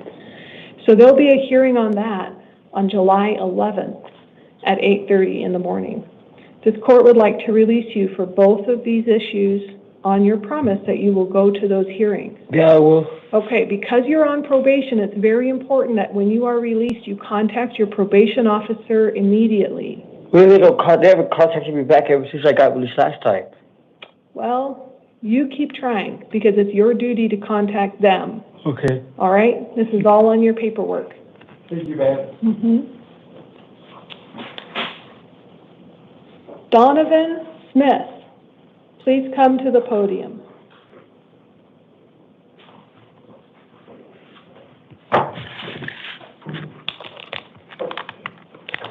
This is a thing I have to read from a script. Yes, ma'am. Because it's very specific. Okay. May I have your name and date of birth? Donovan Smith, 12/15/83. Thank you. A warrant for your arrest has been issued by the state of Texas. That state wants you back on this warrant. Before court, you were given some paperwork to review on a laminated card. Did you read that paperwork? Yes. And just say yes, because we're making a record. Yes. All right. This warrant from the state of Texas gives you a choice to make at this time. You can either choose to waive your right for an extradition hearing and be sent back to the requesting state within 30 days, or you can demand an extradition hearing and that the governor's warrant be signed by governors of both states before you're sent back to Texas. If you choose to waive your right to an extradition hearing, you would be held non-bondable in Maricopa County Jail for a period of up to 30 days to allow them to come for you. That 30 days would start tomorrow as long as you do not have any other criminal charges pending against you in Arizona. If you do have criminal charges pending in Arizona, the time would start after those are resolved. If you do choose, or if you choose not to waive, if you choose to have an extradition hearing, I would set that date for you. Unfortunately, because it's a probation violation, you would not get bond, so you would not be released. But you could go, they will transport you to the extradition hearing, and that's a civil matter where you could hire an attorney to represent you on that case. So your choices are, you can waive your right to the extradition hearing, and we'll let Texas know, and they'll come get you within 30 days, or you get let go. Or you don't waive, and I'll set a hearing for you for the extradition hearing, and then you can argue with an attorney you may hire or on your own about whether or not you should even be extradited back to Texas. Okay, so I was under the understanding that when it said I also freely volunteer without promises of reward or leniency, without threats or coercion, consent to return like on my free will. So that promise there is about waiving. So it's not that you would drive yourself back, it's that you would stay here until they come get you. Will they come? They have confirmed that they would like to come get you, yes. They have. And they have 30 days. They have 30 days. So either way, I have to wait here without a bond. You can wait the 30 days, and if they don't come get you by then, which would be unusual, then you would be released, but the warrant would still be out there. Or you can not waive. You're still being held because it's a probation violation, but I'll set an extradition hearing for you. And that would be, let me see what it would be.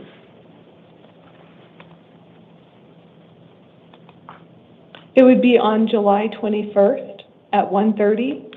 And then what happens after that is if the judge in that civil case says, yes, this extradition is appropriate, the states have 90 days to get the governors from each state to sign the warrant and then extradite you.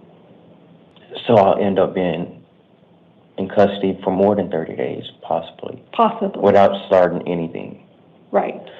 Okay. So the choice is yours. Do you want to waive your right to that civil hearing about if you should be extradited? Will they take the full 30 days or will they come before? I don't know. I'm sorry. Also, I was, when I came here, I wasn't able to get phones from numbers from my phone. Is there a way I can do that to see about contacting anyone for a lawyer? So they will give you access to a phone that you can do like a collect call. But I didn't, they brought me in here and they had my phone. Right, they don't usually give you back your phone unless you're released. To get a number, I can't use it to call. I'm from Texas, so I don't have anyone out here to make calls other than my girlfriend that was here with me yesterday, but she's since been gone. Okay. And I don't have her number memorized. I don't believe so. I can ask, do you ever let people have their phones before release? No. It's really unusual. Yeah, But they also let them get the numbers before they take them in. They didn't allow me to do that. Okay, and that's unfortunate. But So if you do not want to waive, I'll set your hearing for you. You can use I think they have phone books or lists of attorneys that they can. Yes, they have a phone number list. Okay. No bond? No, because it's a probation violation. And I thought it would just be a higher bond. No, you're not bondable by statute. Oh, gotcha. Okay. I'm sorry. Okay. All right. So would you like to waive, or do you want, and that means they have 30 days to come and get you, and after that, you're out, but that warrant might still be out there? And y'all let me leave after the 30th day, or y'all wait? How does that work? They would have to let you leave if they haven't come to get you yet, but you should definitely get that taken care of right away. I was trying to get the cash to get a good lawyer for it, because it's just a violation of driving the vehicle. I was just going to work. It wasn't a violation of alcohol or anything. Yeah. So I was just waiting to get the good lawyer to go, but I really would like to get my numbers because I don't have a way. Can my girlfriend come see me here? Can they come to ITR? Do they have visitors? I don't believe so.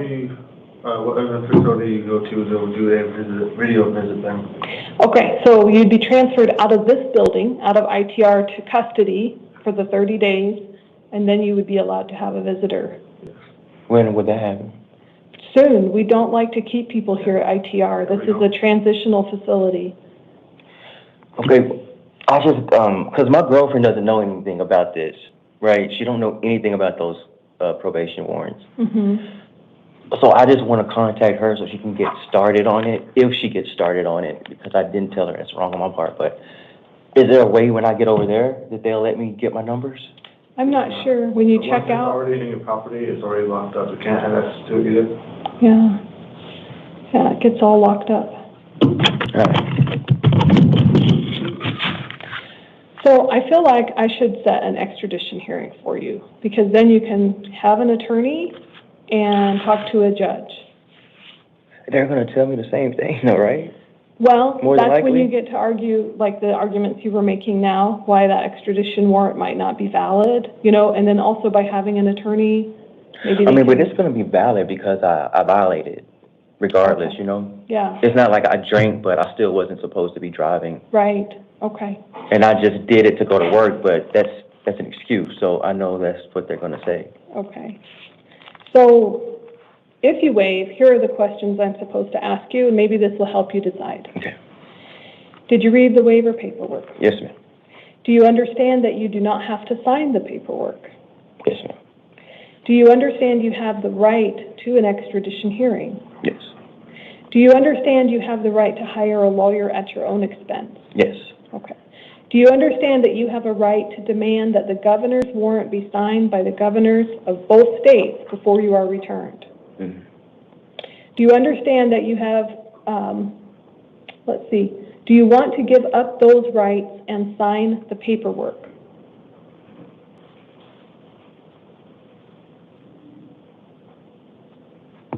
I'll just get the 30 days. So if we do the hearing on the 21st, it's going to be in front of a judge like you. Not like me. It will be a civil judge, Mm-hmm. and the civil judge will hear from the state why they think, and it's the attorney from Texas will have to come and defend their extradition warrant. So they'll have to come. Yeah. So if they don't come, what happens? If they're not there to defend the warrant, then the warrant won't be enforced. No, I mean as far as like if they win, do I leave with them? No. Then there's 90 days for the governors of each state to sign the warrant. So I'll be locked up an additional 90 days. If the warrant's found to be valid, which it sounds like based on what you're saying it would be. And okay, how much?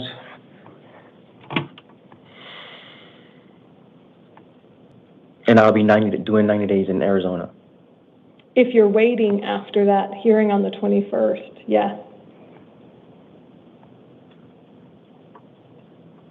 I'll just do the 30 days. Okay. All right, so we made it most of the way through. So the one is, do you want to give up those rights and sign the paperwork? Yeah, whatever. Where is it? Has anyone threatened you or promised you anything to get you to sign the paperwork? No, I'll do the July 21st hearing. You will? Okay. All right, so I'm going to say no, you're not waiving your rights. Unfortunately, you're not bailable as a matter of right because it's a probation violation. So the hearing is set for July 21st. You'll get paperwork with it on there. I'm not allowed to provide an attorney for you there because it's a civil matter. The extradition is civil. So I have to already have that? You have to hire an attorney. I have no access to any numbers. They're going to give you a list of phone numbers you can call through and find an attorney to represent you at the civil extradition hearing.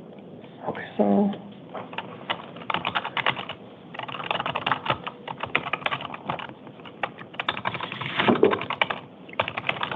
Okay. So I'm saving this and printing it. Okay. All right, and if you want to waive your right then at the hearing, you can tell the judge then too on the 21st. You know what? I thought about it. I want to waive my right, and then the 30 days starts then. Oh, it doesn't continue from tomorrow? No, that's only if you were to waive today. Your 30 days would start tomorrow. Instead, you did not waive. We set a hearing for you on the 21st. You can have an attorney. You can talk to a civil judge about whether this should happen. You can ask other questions at that time too, like contact people for you, for your attorney. It's saying that, like, the amount of years I'm on probation for it, like, do they, like, I'm gonna have to go back to Texas, right? Or they can transfer it here? I'm not involved in that. I'm sorry. I don't know. Okay. I don't know. I apologize. Okay. Yeah. Okay. Here is your paperwork. It's getting printed out now with all the information. And I suggest if you hire an attorney, give them your girlfriend's name right away and see if they can contact her for you. Okay. We do have a translator matter, which is Uio Ortega Sanchez. Do we have a translator? No. Okay. That's fine.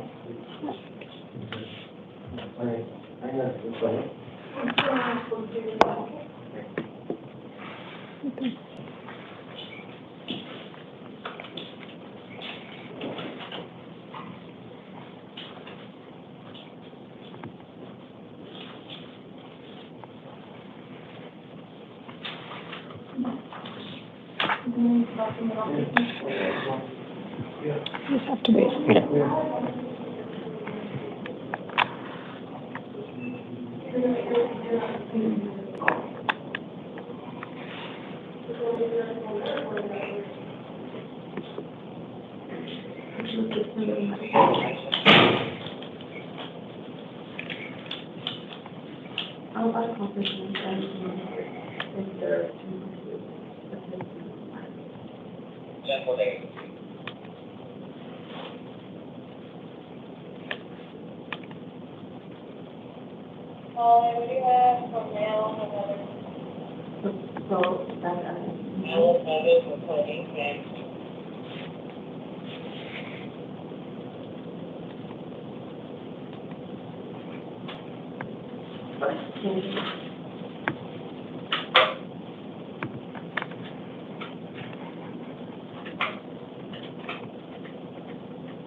Good evening. This is Commissioner Gentry in the initial appearance court. Is this the interpreter? Yes, it's Jaime. I'm language Spanish interpreter ID number 2779. Ready for your instructions.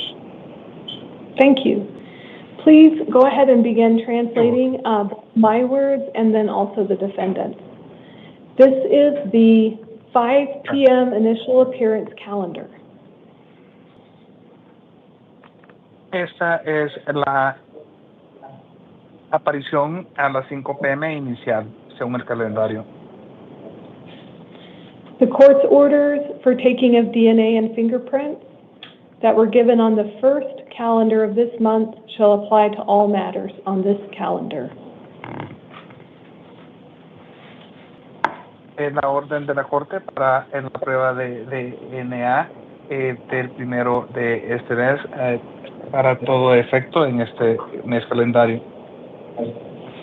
Please state your name and date of birth.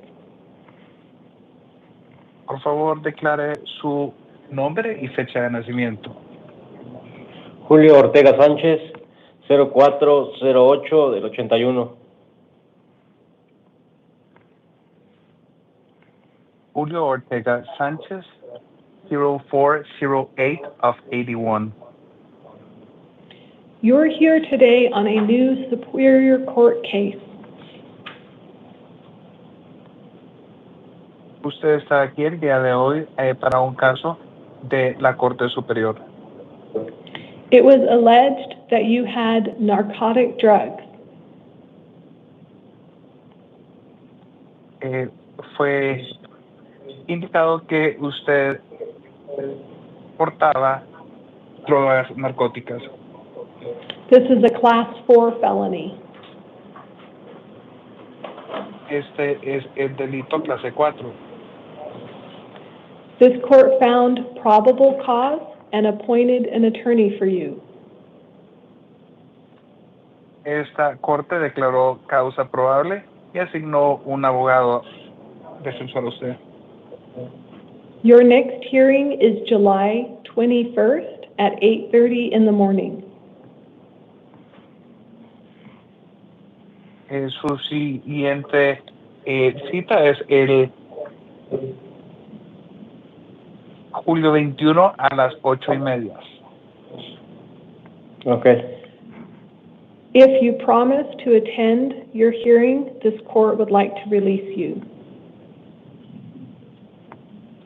Si usted promete asistir a su audiencia, esta corte promete liberarlo. Sí, prometo. All of the information is on your paperwork. Toda la información está en su documentación. Please be patient because there's many people that need to be helped to be out processed. Por favor, sea paciente porque hay mucha gente que necesita ser procesada. Okay. Have a good evening, sir. Yeah. Thank you. Que tenga una buena noche, señor. And that was our only Spanish language person. Thank you so much for your assistance. You may be excused. Oh, you're most welcome, and thank you for calling Ambridge for Language Teams. Have a great rest of the day. Bye-bye. Thank you.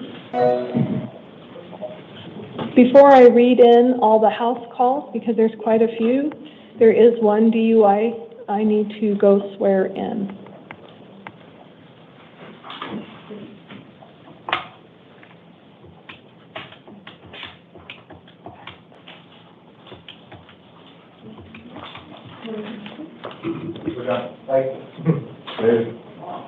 Huh?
Oh, you did? Thanks. There you go. Okay. I'm now going to read into the record the house calls for this evening. Number 3 has been exhibiting bizarre behavior. 7 was combative. 10 was disruptive. 23 was unable to function. Due to these conditions, this court finds that it is appropriate to visit them back at house while they are incarcerated in their single cells. Beginning with number 23, this is Jose Bartolo Hernandez, date of birth 6/18/1985. It is a Superior Court bench warrant for drug paraphernalia and possession, which is a Class 6 felony. He has been appointed an attorney. His hearing will be July 11th at 8:30 in the morning. This court would like to release him on his own recognizance once he is able to function. The next person is Malik Dennis, date of birth 11/22/2000, a new Superior Court case based on allegations of aggravated assault, a Class 5 felony. An attorney has been assigned, and his next hearing is July 21st, 8:30 in the morning. He would be released on supervised release with PSA supervision with the instructions not to return to the McDonald's on Thunderbird Road in Peoria or have contact with any of the victims, complainants, or witnesses. Also not possessing any drugs without a valid prescription or consuming any alcohol.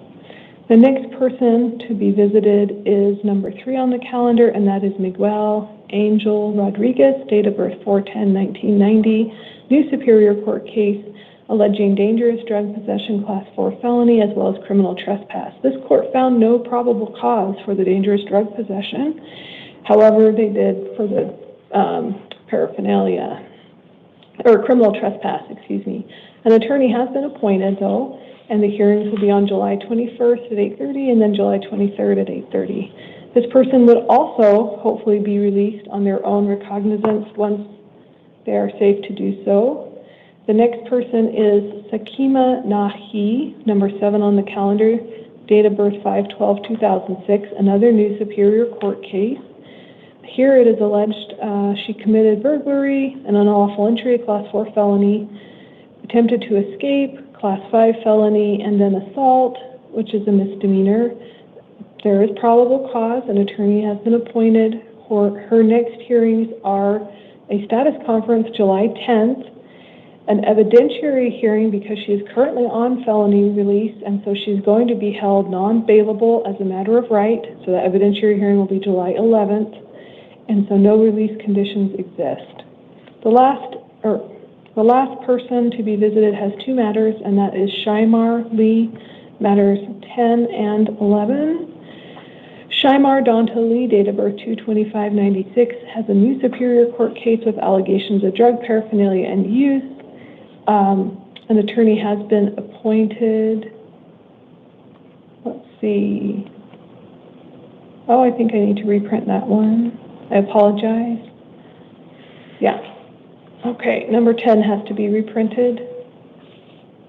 An attorney will be appointed for her, and she is bailable.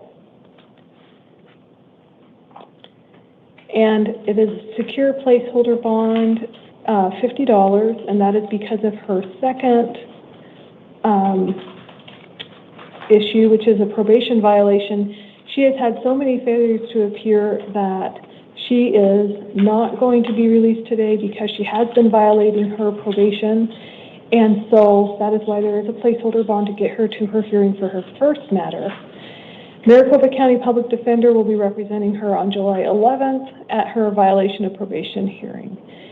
If there are any changes to these orders for matters 23, 29, 3, 7, 10, or 11, they will be reflected in the written order. It is not my intention to return to this calendar to make any updates. At this time, the IA court is in recess until 8 p.m.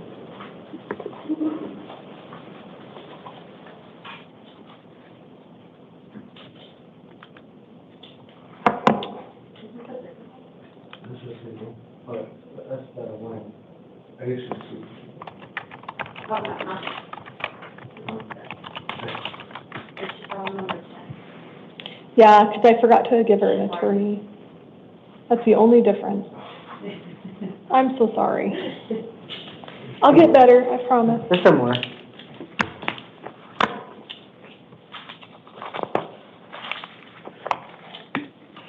Well, for start.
All right.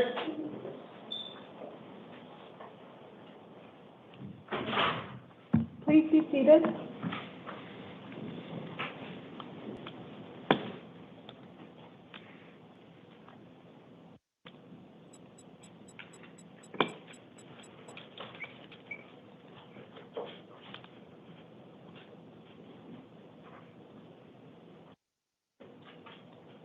Okay. Are we on? Okay, thank you. Good evening. This is the 8 p.m. initial appearance calendar for July 5th.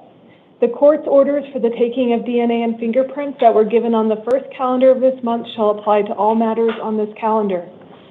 At this initial appearance hearing, I'll be calling you in one by one. I'll call one person to the podium and then ask for the other person to sit by the door in that chair. I'll let you know what the allegations are against you, whether or not we found probable cause, if there'll be an attorney appointed to assist you, when your next hearing date, and if there are release conditions available to you today. The first person will be Leberon. Skyler Leberon, please come to the podium. After that, Lasia Ruiz, have a seat by the door.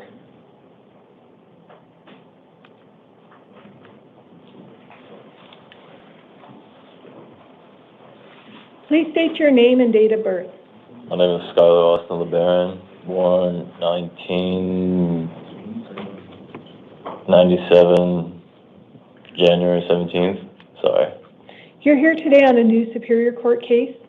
It was alleged that you committed aggravated assault, which is a Class 2 felony, another assault, which is a misdemeanor, disorderly conduct, which is a misdemeanor, resisting arrest, which is a misdemeanor, criminal damage, also a misdemeanor, and criminal nuisance, which is a misdemeanor. Because of that Class 2 felony, this court is appointing an attorney to represent you at your next hearing. The hearing date will be July 10th at 8:30 downtown. There is a secured bond available for you. Because you scored the highest rating, this bond is set at $75,000, so you may use a bail bondsman. If you do make bond, the conditions of your release include no contact with the alleged victims, witnesses, complainants, or arresting officers. And if an order of protection or order against harassment is issued against you, you need to be sure to comply with that. All of that is on your paperwork. Please step to your left.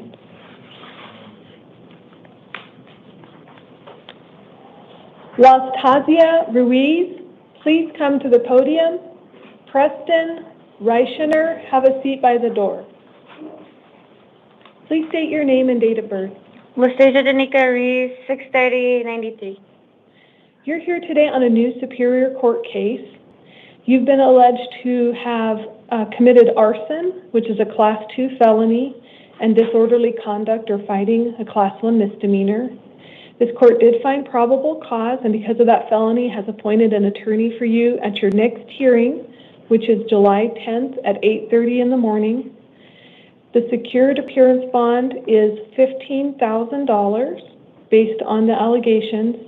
If you do make bond, you will receive an electronic monitoring device that will include a curfew as far as time restrictions and geographic restrictions. All I did was light a firework. One moment. You're not to return to the scene of the alleged crime or have contact with the alleged victims, witnesses, complainants, arresting officers. If this is your residence, the 648 Way Rest, okay. So you will need to find a new place to be until your hearing. However, I have included in the order what's called a civil standby. You may contact law enforcement and go back one time to retrieve necessary items prior to your next hearing. If there's an order of harassment issued against you, you need to comply with that. That means no contact with any of those alleged complainants or victims. All of this will be on your paperwork. Please step to your left.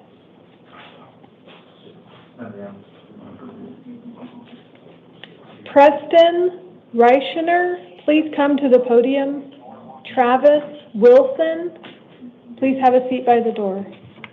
State your name and date of birth. Preston Richer, 10/15/2004. You're here today on a new Superior Court case. It was alleged that you discharged a firearm within a residence, which is a Class 2 felony.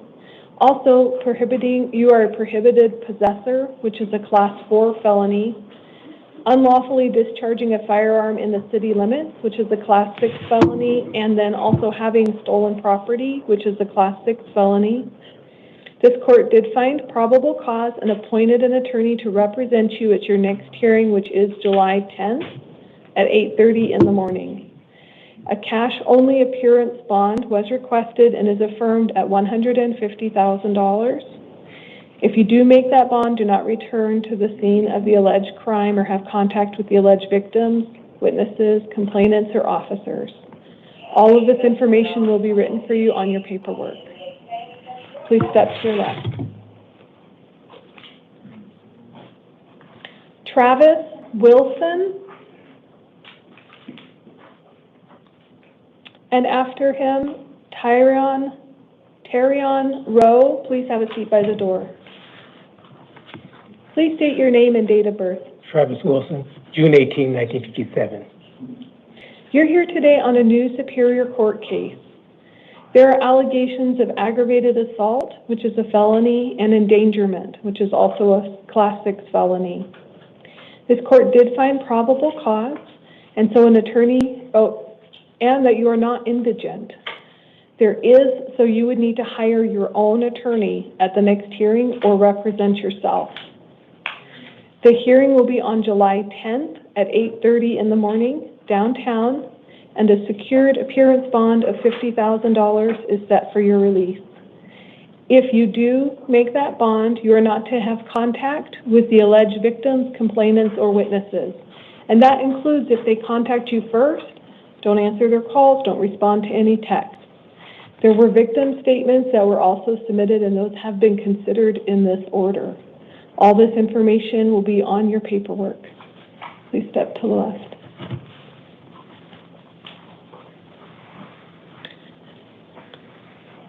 Terion Row, please come to the podium. Maurice Hawkins, have a seat by the door. Please state your name and date of birth. My name is Terion Row, November 2nd, 2003. You're here today on two different matters. The first is a new Superior Court case. It's been alleged that you committed burglary, which is a Class 4 felony. There was probable cause, so an attorney has been appointed for you at your next hearing. It'll be July 10th at 8:30 in the morning. A secured appearance bond is set for you at $5,000. If you make this bond, make sure not to return to the scene of the alleged crime or have contact with any victims, witnesses, or complainants or arresting officers. You are on probation, and so the second matter here is called a Term 1 violation. So Term 1 of your probation agreement is that you won't commit any new criminal activity. So this is a violation of that. So this bond is just set at $50. Your hearing for this one is July 11th at 8:30.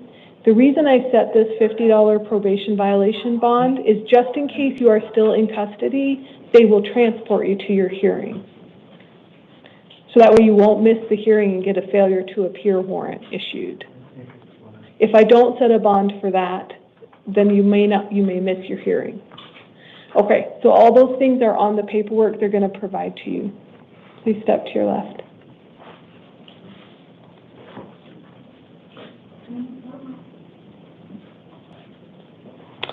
Maurice Hawkins, please come to the podium, and after that, Marcus Smith, have a seat by the door. Please state your name and date of birth. Maurice Hawkins, 10/28/05. You're here today on a new Superior Court case. There's allegations of discharging your firearm in a residence, discharging a firearm within city limits, theft of stolen property, Class 6 felony, possession of a deadly and defaced weapon, Class 6 felony, and then criminal trespassing, which is a misdemeanor. And the discharging of the firearm in the residence or at the residence is a Class 2 felony. This court did find probable cause and has appointed an attorney to represent you at your next hearing. It'll be on July 10th at 8:30 in the morning. The cash-only bond is set at $100,000, and that was per the state's request. If you do make that bond, you're not to return to the scene of the alleged crime or have contact with any of the alleged victims, complainants, witnesses. All of this information will be on your paperwork.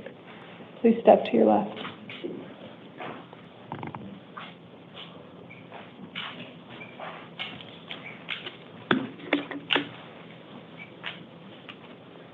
Marcus Smith, please come to the podium, and then Isaiah Garcia, have a seat by the door. Please state your name and date of birth. Marcus Smith, August 2nd, 2002. You're here today on a new Superior Court case. There are allegations that you had narcotic drugs for sale, which is a Class 2 felony. Also, narcotic drugs in your possession and transportation, Class 2 felony. And then narcotic drug use, possession for your own use, which is a Class 4 felony. This court did find probable cause, and so an attorney has been appointed for you for your next hearing, which is downtown on July 10th at 8:30 in the morning. You are eligible for bond, and bond is set at $25,000 cash only. If you make that bond, do not initiate any contact with the arresting officers. Also, if there was a co-defendant, no, not in your case. Do not possess any weapons, drugs without a valid prescription. Do not consume any alcohol or drive without a valid license. All of this will be on your paperwork.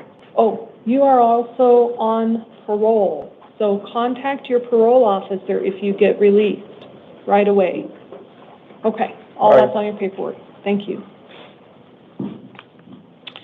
Isaiah Garcia, please come to the podium, and then Raymond Rodriguez, have a seat by the door.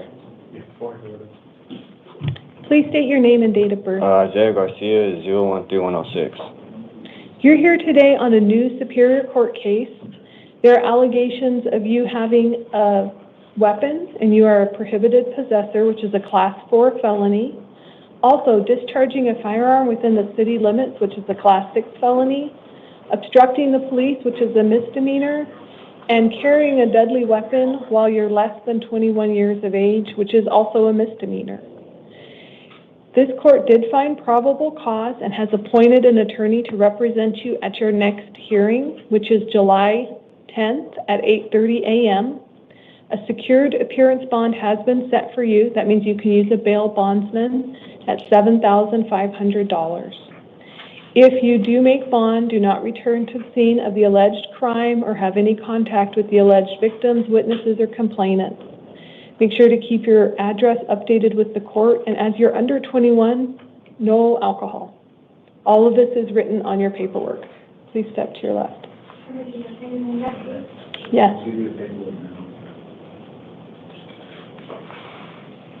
Are there any other ones that need to be signed? I think 19. 19? Okay.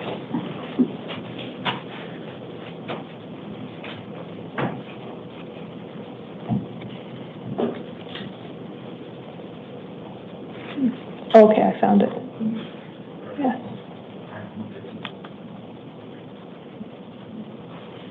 Okay.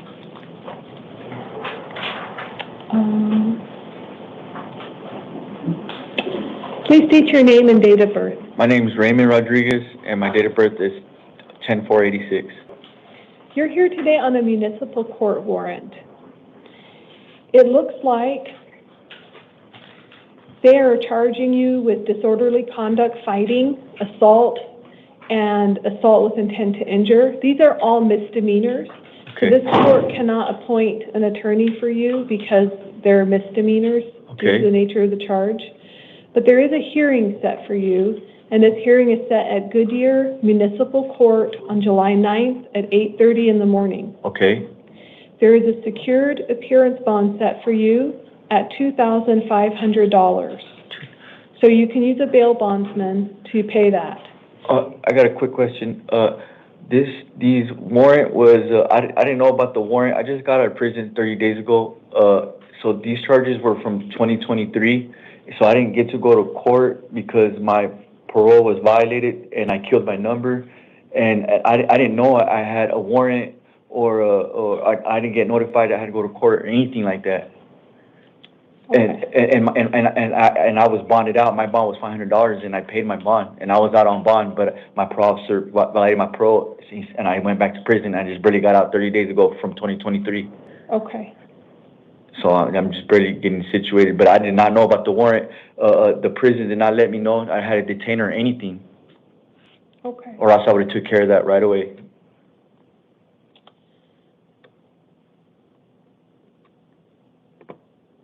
So the allegations from the city court are very serious.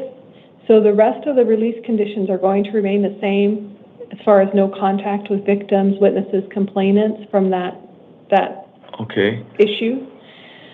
I'm going to change your bond today. I can't do pretrial services, do you understand? Because it's municipal court, so they won't allow that.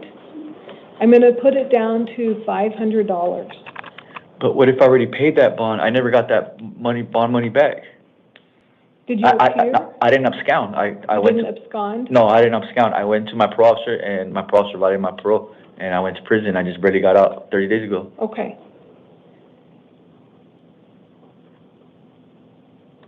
I'm going to move yours to the bottom of the calendar, and I'm going to call and ask for a second opinion, okay?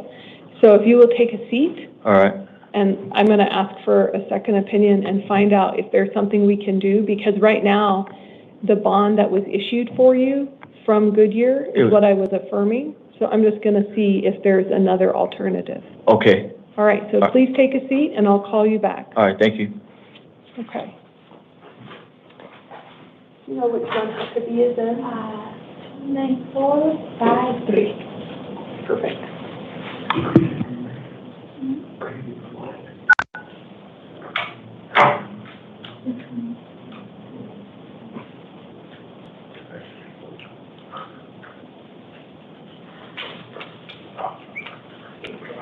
One item that I think was going to be an issue, but then maybe it's number 30.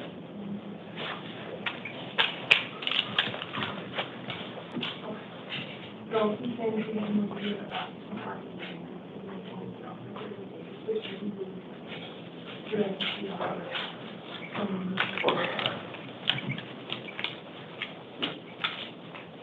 And usually on city, on municipal.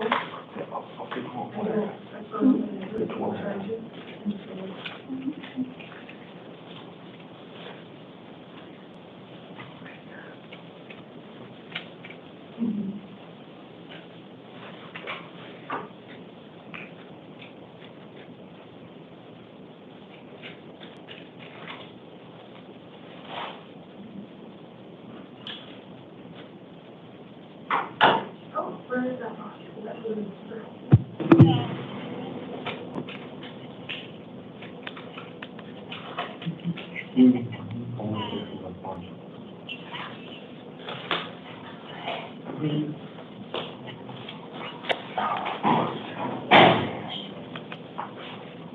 Awesome. That's what I was hoping.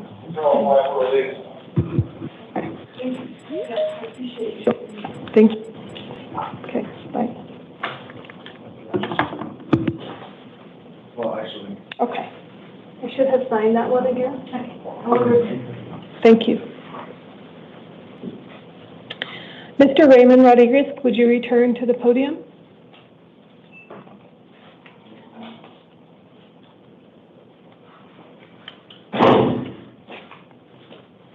So I verified that the warrant was issued while you were incarcerated, and so you wouldn't have been able to appear then. So at this point, we're going to release you on your own recognizance. Cool. But you need to make sure you go and take care of this warrant there in Goodyear. The hearing date got moved, though, because now you're going to be out. So the hearing date will now be July 23rd at 1 p.m. There's no way I could be sooner, so I could just take care of it right away? You can call them. You can call Goodyear and talk to them. But there is a hearing set for you on July 23rd now. Okay.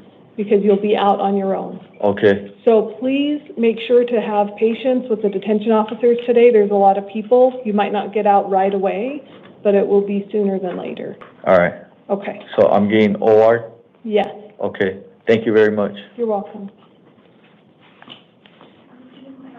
Tyrion Yazy, please come to the podium. Ryan Gonzalez, please have a seat next to the door. Is there a Tyrion Yazy? Okay, we'll move on. Ryan Gonzalez, please come to the podium. This is, Yes. Oh, okay. I Good. believe my partner is getting the Gonzalez from the holding cell. Sounds good. Thank you. Please state your name and date of birth. Tyrion Yazy, August 28, 1994. You're here today on an out-of-county warrant. It appears that Coconino County is issuing a warrant for your arrest and detention. That warrant is $1,000. So there won't be an attorney appointed for you because that's in Coconino. So I need to reprint this. I apologize.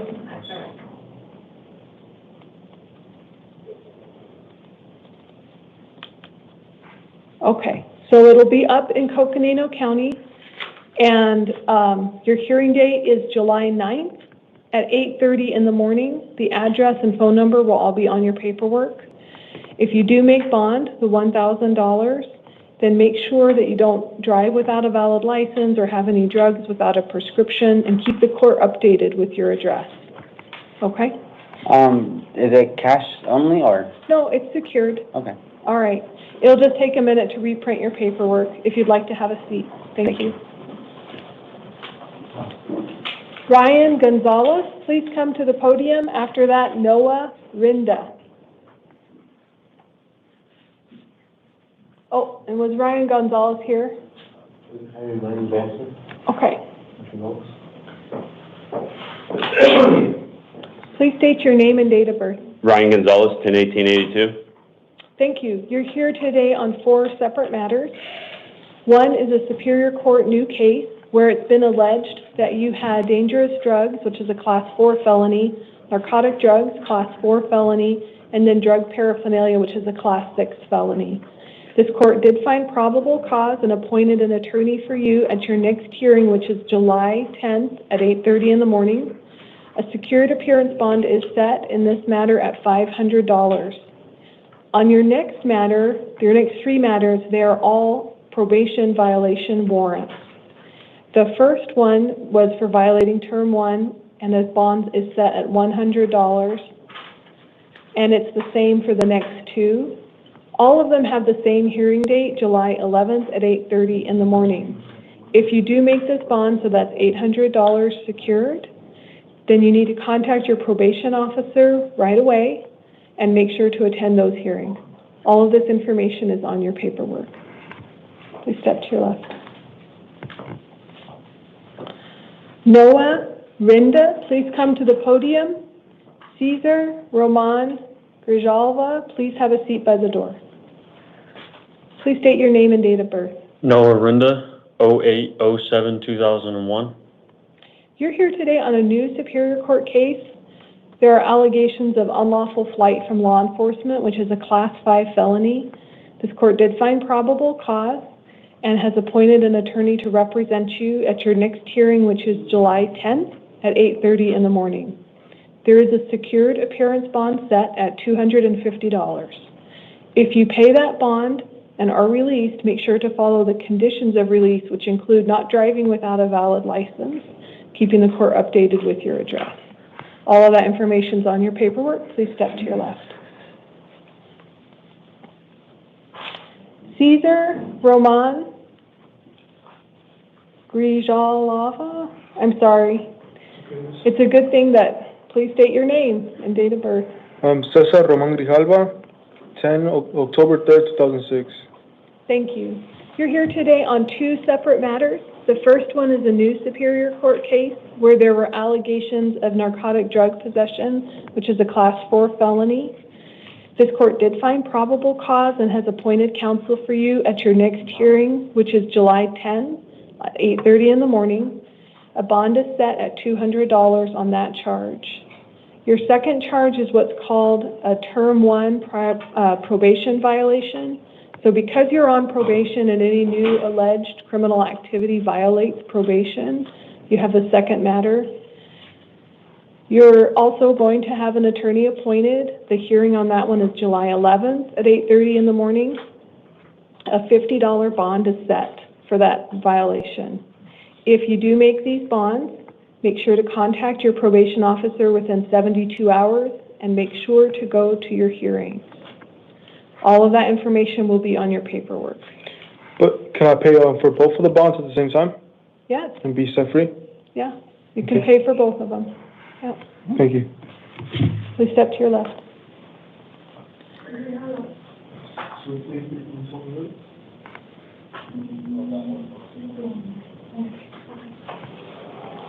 Javona Walker, please come to the podium, and then Ivan Trevino, have a seat by the door.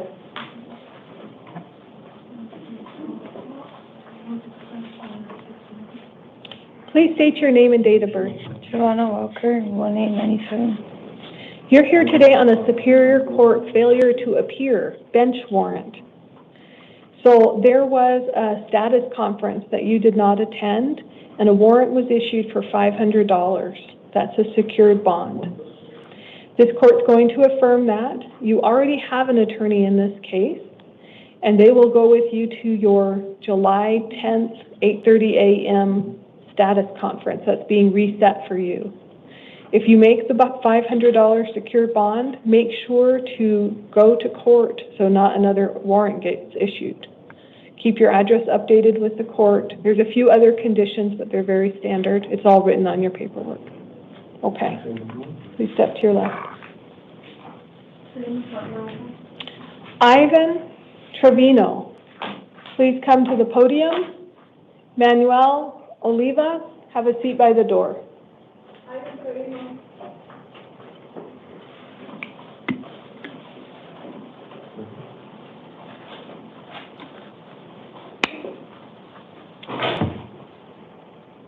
We'll go ahead with Manuel Olivas if he is ready.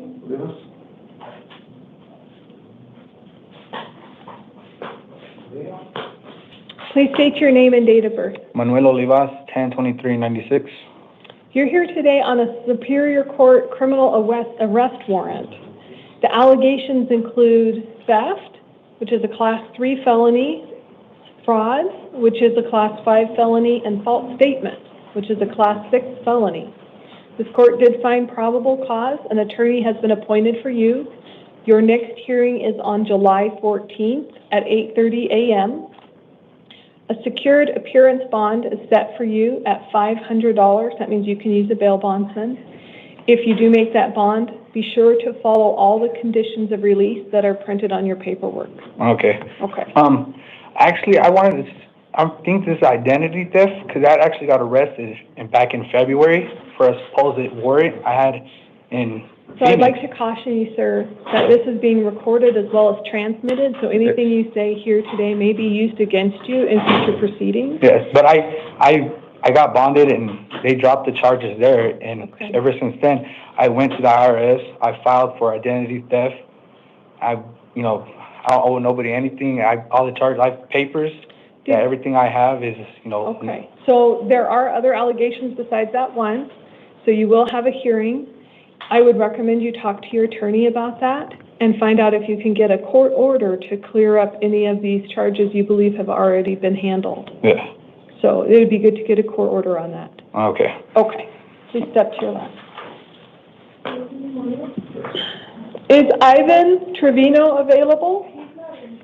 He's not. We have an officer looking for him right now. He's where? We have an officer looking for him right now. Okay.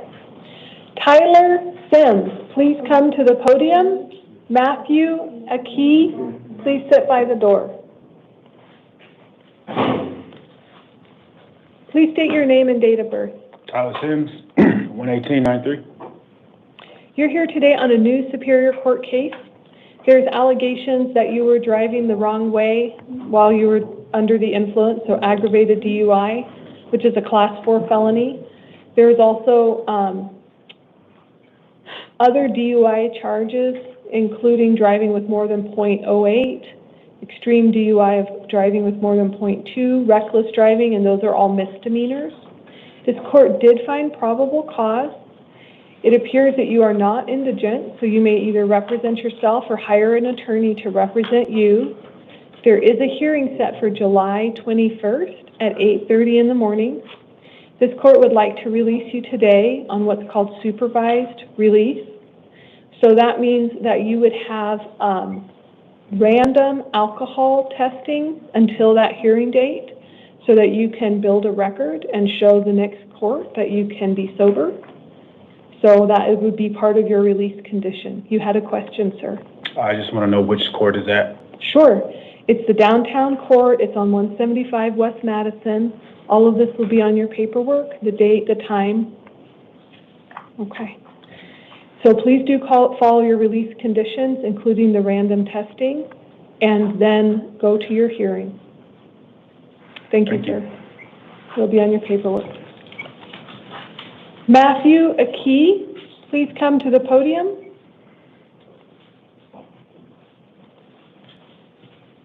Mr. Trevino is here. I'm sorry, Your Honor. We'll call him next. Thank you. Please state your name and date of birth. Matthew Akey, 080604. You're here today on a new Superior Court case. There were allegations of you driving as aggravated DUI, driving under the influence, which is a Class 4 felony. This court did find probable cause and has appointed an attorney to represent you at your next hearing, which is July 21st at 8:30 in the morning. In order to be released, you'll be under what's called supervised release, where you'll need to be randomly tested for alcohol prior to your next hearing. And the next judge can change that order if they feel it's appropriate. Do not consume or possess any alcohol between now and the 21st of July. Don't drive without a valid license, and keep the court updated with your address. All of this is on your paperwork. Please step to your left. Yes, sir. Ivan Trevino, please come to the podium.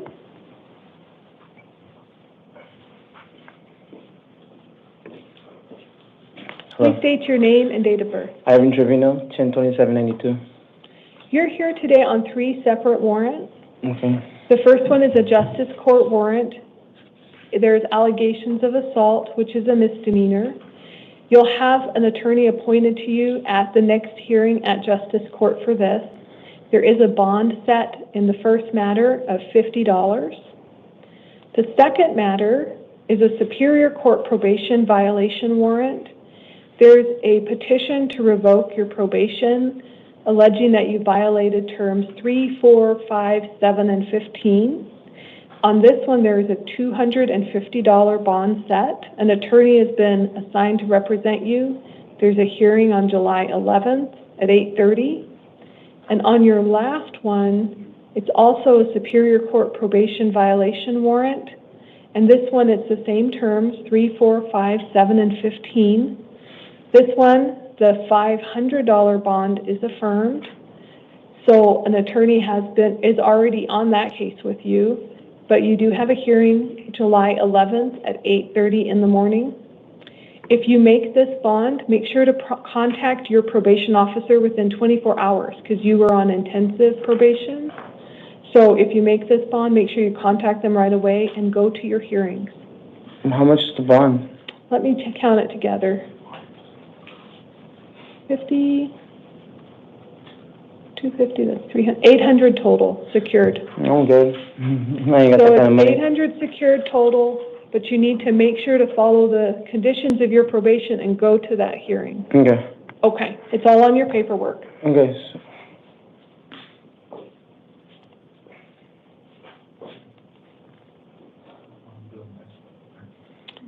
Samuel Morales, please come to the podium. After that, Ty Peterson.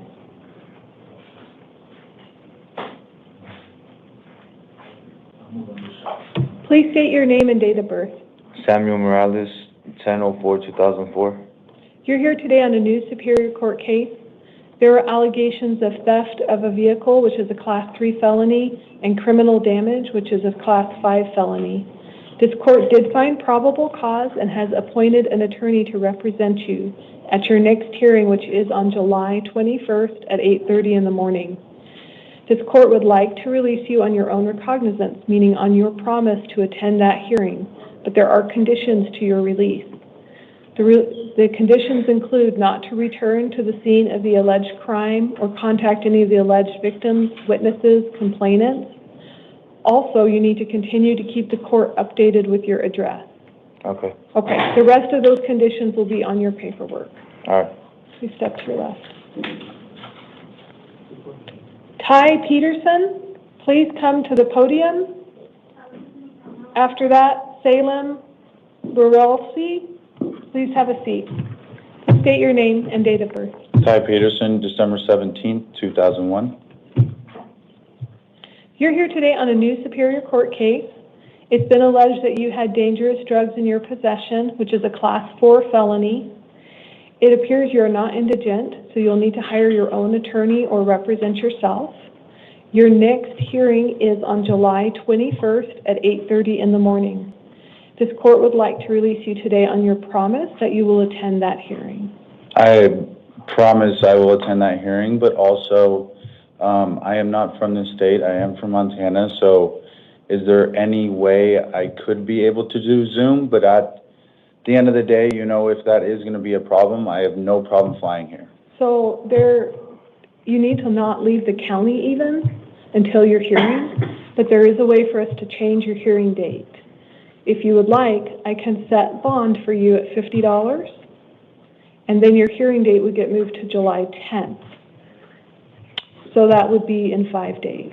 And then you need to stay in the county until you go to that hearing. I totally understand what you're saying, but is there any way we could be able to do an OR? I have, you know, That's what I wanted to do as an OR, but then your hearing is not until the 21st, and you have to stay in Maricopa County until the 21st. Yeah, that's fine. We can do that. Okay. So you need to stay in Maricopa County until your hearing on the 21st. Is there any sort of way we could possibly... So I don't manipulate or set those hearings. Your hearing date is on July 21st at 8:30 in the morning. You would need to contact the court and request to appear in absentia and get a court order that says you can leave Maricopa County. So you need two things. Because right now, you're not allowed to leave Maricopa County or you'd be considered absconding, which means that you're fleeing justice. So what I can do for you is move your hearing date sooner to July 10th by setting bond. And then I'd be able to leave the county and fly back July 10th? No, you can't leave the county until you go to your next hearing.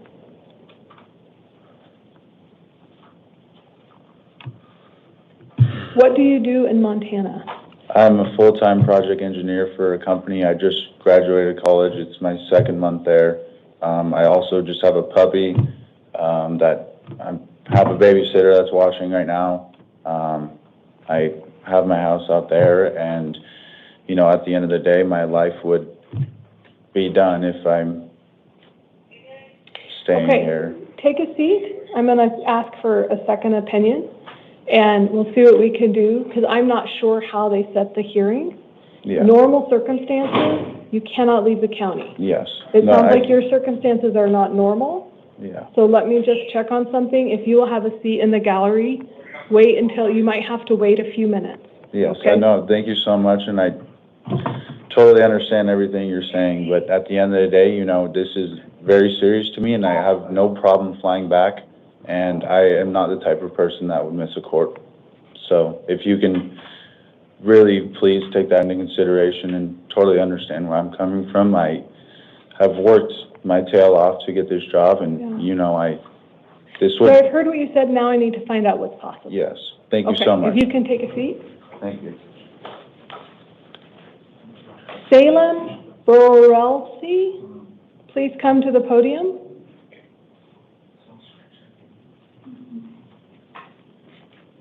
Please state your name and date of birth. Salem Bursley, 3rd of March, 2004. Did you say the 3rd of March?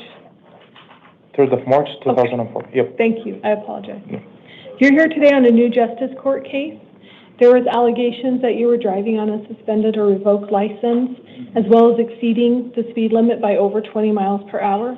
Those are both misdemeanors. Because of the nature of the charges, I cannot appoint an attorney for you. Okay. However, you do have a hearing coming up, and it is at the El Centro Justice Court on July 24th at 8:30 a.m. I see. This will be on your paperwork. This court would like to release you today on your promise that you will attend that hearing. I promise I'll attend that hearing, but, Your Honor, I have a question. So, I have a flight. I'm an international student. I'll be going back to my home country, Kuwait. When will you be going? It's my flight, it's at 12th of July. On the 12th of July? Yeah. Is there a way? So there's a way to move it up. Okay. If I set bond for you, you'll get what's called an in-custody hearing date, which is the 9th of July. Okay. So I can set bond for you today at $25. Okay. And that means that your hearing would get set for the 9th of July instead. Sure. You cannot leave the county prior to going to that hearing. Sure. Okay, let me change that for you. Done?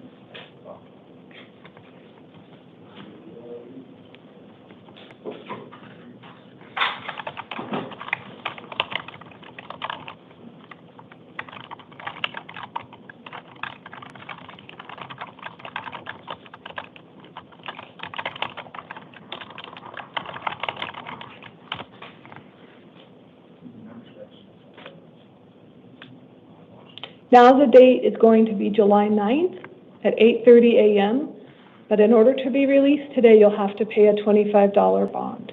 Sure. I have one last question. So my credit card is with my evidence. So can I pay it with? I'm not sure exactly how that works. You can ask the detention officer. You might have to call for a bail bondsman. I'm not exactly sure. Okay. But you can ask the detention officers how that works if you intend to pay with your credit card that's in your evidence. Yeah. How they do that. Thank you, Your Honor. You're welcome. Good luck. Fernando Holguin, please come to the podium.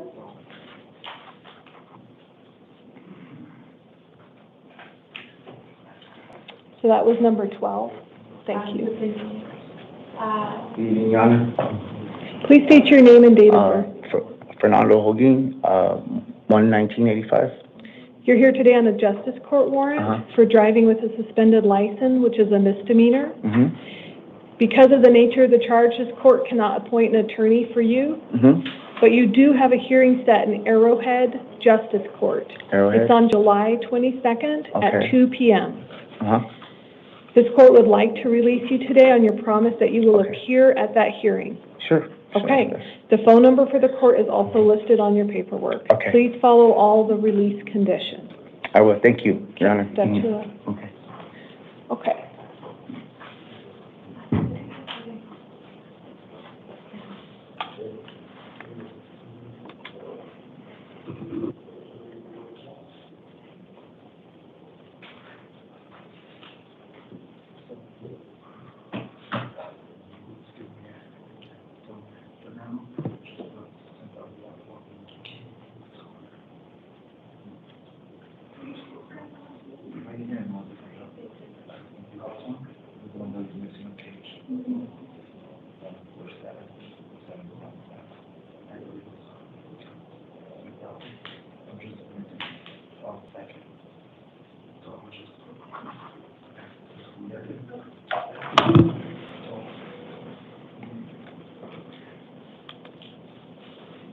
Ty Peterson, please come back to the courtroom.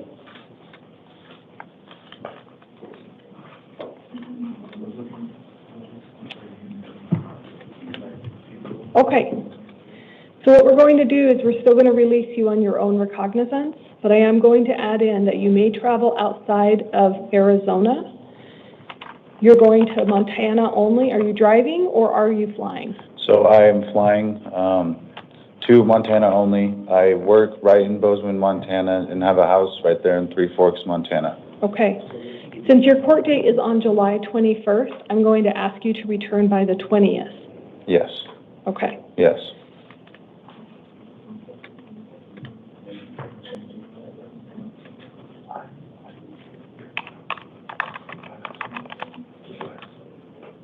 This is very unusual.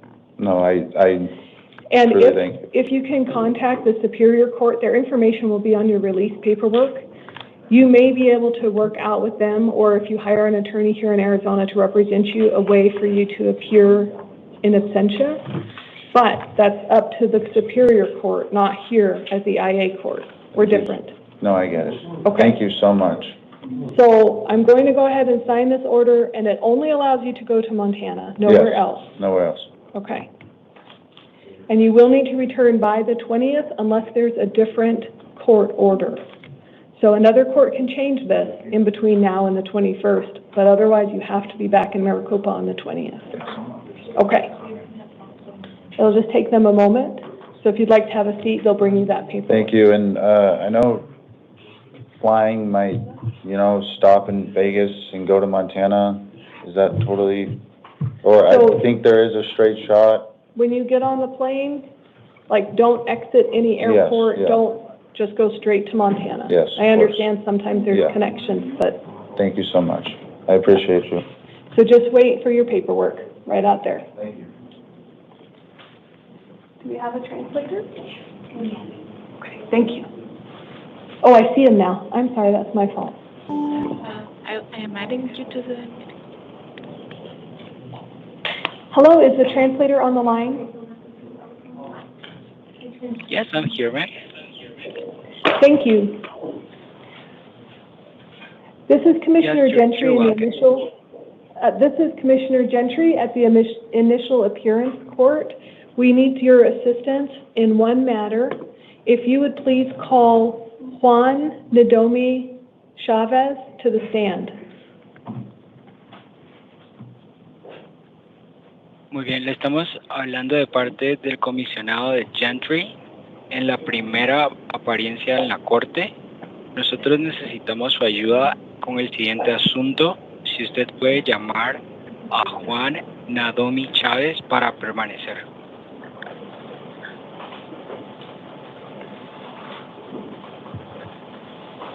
Is he here? Is ¿Está él Nadomi aquí? Chavez?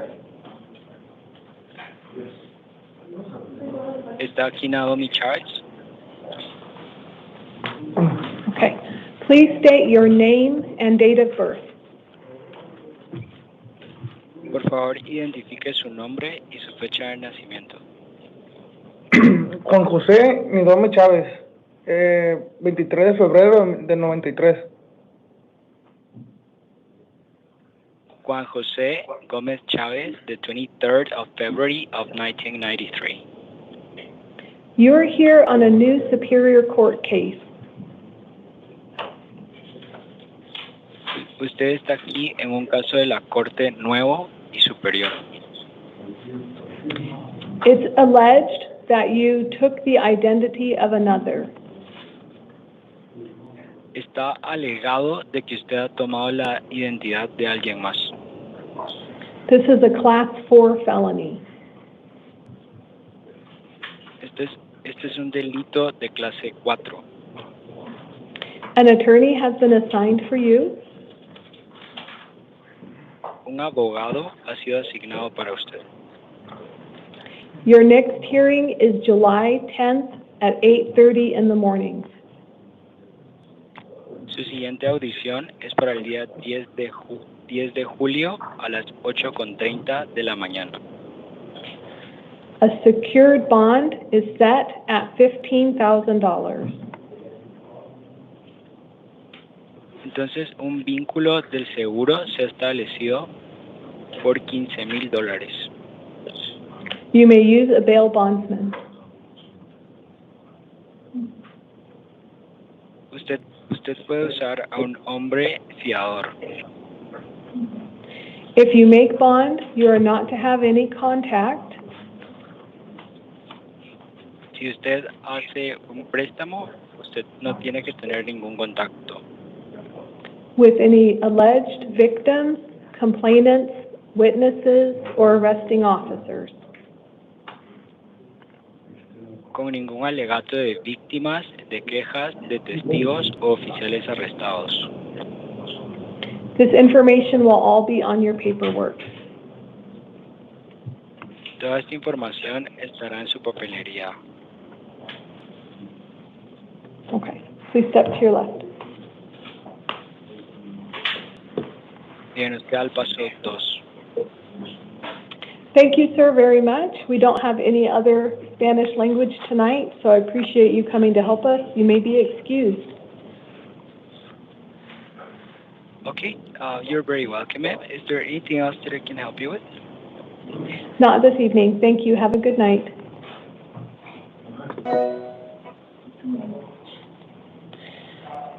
The next 3 matters are all going to be house calls because they are either combative, stealing, or a danger to themselves or others. The first one is Mr. Manuel Boone. He actually has 2 of the 3 matters. His birthday is 11/30/2004. It's a municipal court warrant regarding assault, which is a misdemeanor, so he's not entitled to a court-appointed counsel. His hearing will be in Goodyear Municipal Court on July 9th at 8:30. A secured appearance bond is set for this matter at $300. If he makes that, he's not to have any contact with the victim, witness, complainants, officers. The second matter for Mr. Boone is a Superior Court new case where it's alleged that he had aggravated assault with a first responder, which is a Class 6 felony, and resisted arrest, which is a misdemeanor. And this one I should have appointed an attorney. Let me see why I did not. So we'll have to reprint number 21, I apologize. That one needs to have an attorney.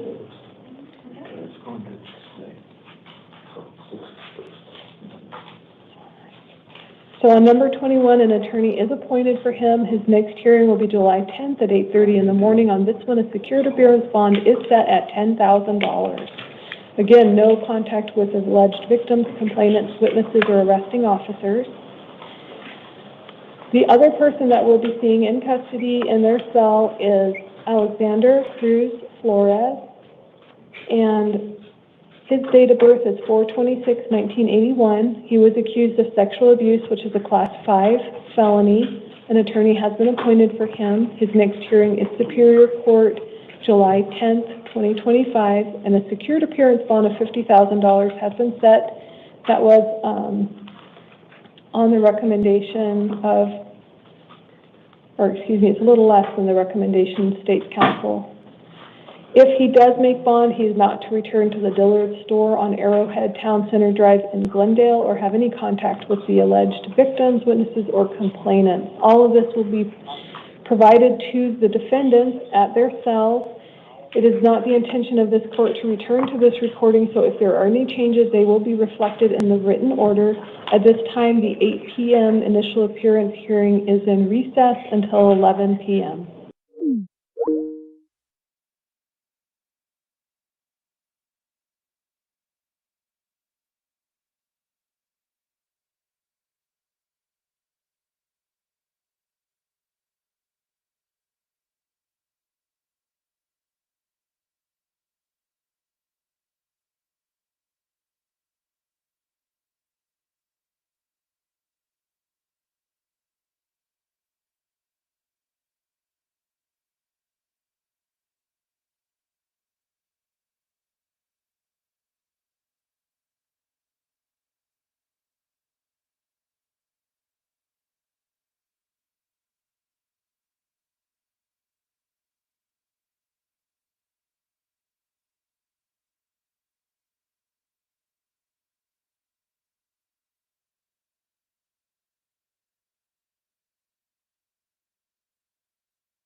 All rise.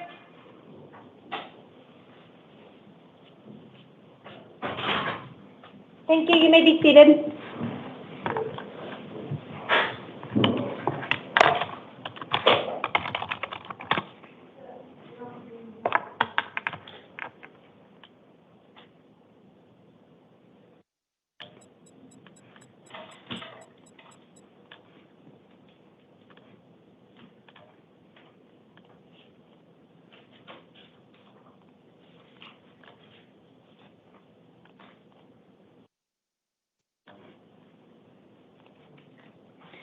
Good evening. This is the time set for the 11 p.m. calendar on July 5th, 2025. The court's orders for the taking of DNA and fingerprints that were given on the first calendar of this month will apply to all matters on this calendar. I'll call you each one at a time to the podium, and I'll let you know what you're here for, if I'm appointing an attorney, if you have a bond, and what your release conditions are. If we could start with Carlana Conger to the podium, and Scott Lossing to sit in the chair right outside of this room, please.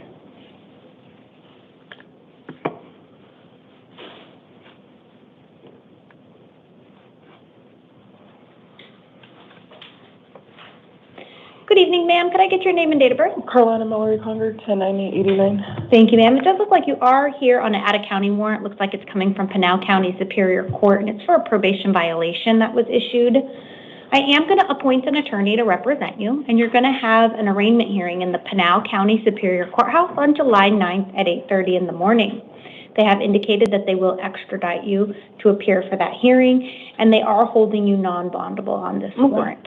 All of that information will be in your paperwork. Did you have any questions? Okay, just step to your left. The officer will give you that paperwork. Thank you, ma'am. Scott to the podium, and David Duncan to the chair.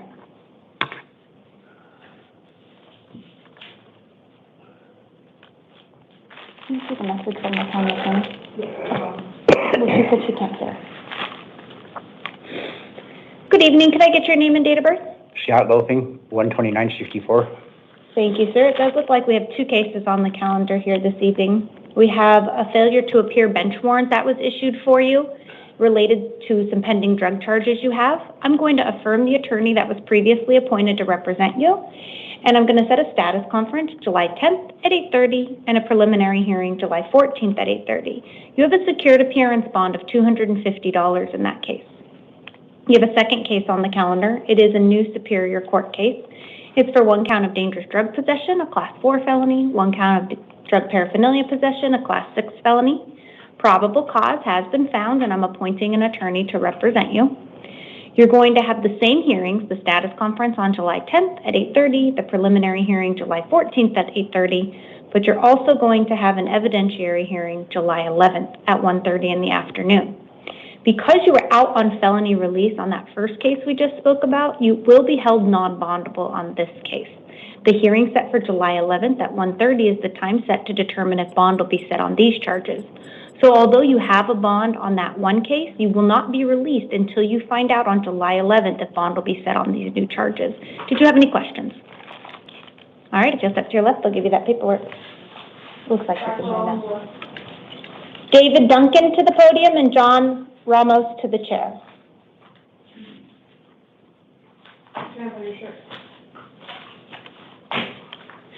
Good evening. Could I get your name and date of birth?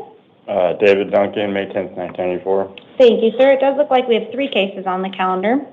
You have a Maricopa County Superior Court case. It was a direct complaint that was filed for an offense date of June 16th, 2023 for one count of narcotic drug possession, a Class 4 felony, and one count of drug paraphernalia possession, a Class 6 felony. I'm appointing an attorney to represent you, and you're going to have a status conference July 10th at 8:30 and a preliminary hearing July 14th at 8:30. Those will take place in the downtown Superior Courthouse, and you have a secured appearance bond of $100.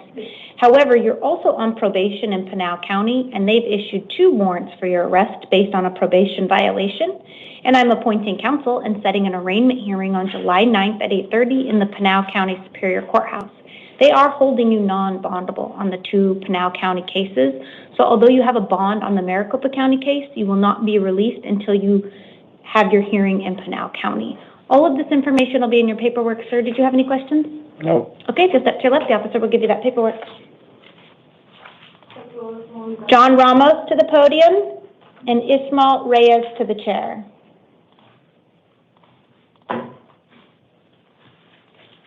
Good evening, sir. Could I get your name and date of birth? John Ramos, 5/19/1983. Thank you, sir. Do I have the state on the line for this case?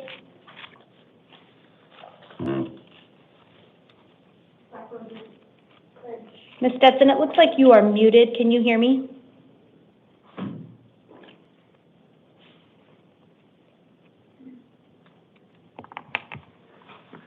Just one moment while we figure out some technical issues.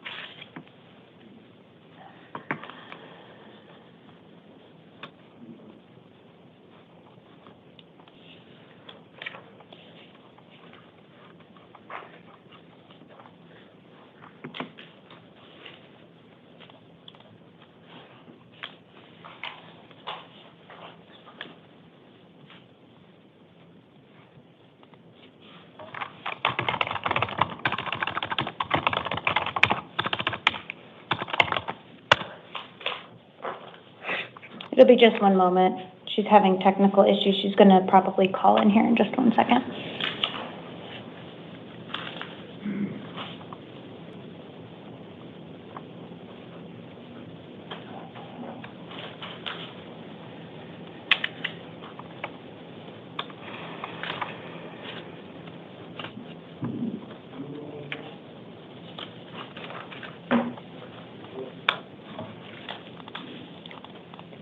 All right, it looks like it's going to take her a few moments to get her computer working. Can I have you take a seat back out there and I'll call you up here in just a moment. Sorry about that, sir.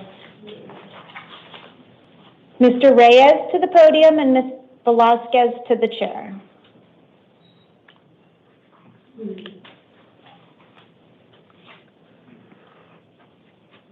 Good evening, sir. Could I get your name and date of birth? Ismael Reyes, 5/13/1980. Thank you, sir. It does look like we have 2 cases on the calendar. The first one is a new Superior Court case. It does include 1 count of theft means of transportation, a Class 3 felony, 1 count of narcotic drugs, Class 4 felony, 1 count of aggravated DUI with a previous suspension or revocation for a DUI, a Class 4 felony, 1 count of drug paraphernalia possession, a Class 6 felony, 1 count of DUI, liquor, and 1 count of DUI drugs, both Class 1 misdemeanors. For purposes of this hearing only, I am not finding probable cause as it relates to the narcotic drugs or the drug paraphernalia charges. That does not mean they are dismissed. They may move forward with testing the substance that was located. I am finding probable cause as to the other counts, and I'm appointing an attorney to represent you in this case. You're going to have some hearings in the downtown Superior Courthouse, with the first one being a status conference July 10th at 8:30, and a preliminary hearing July 14th at 8:30. In this case, you have a secured appearance bond of $7,500. You're also on probation.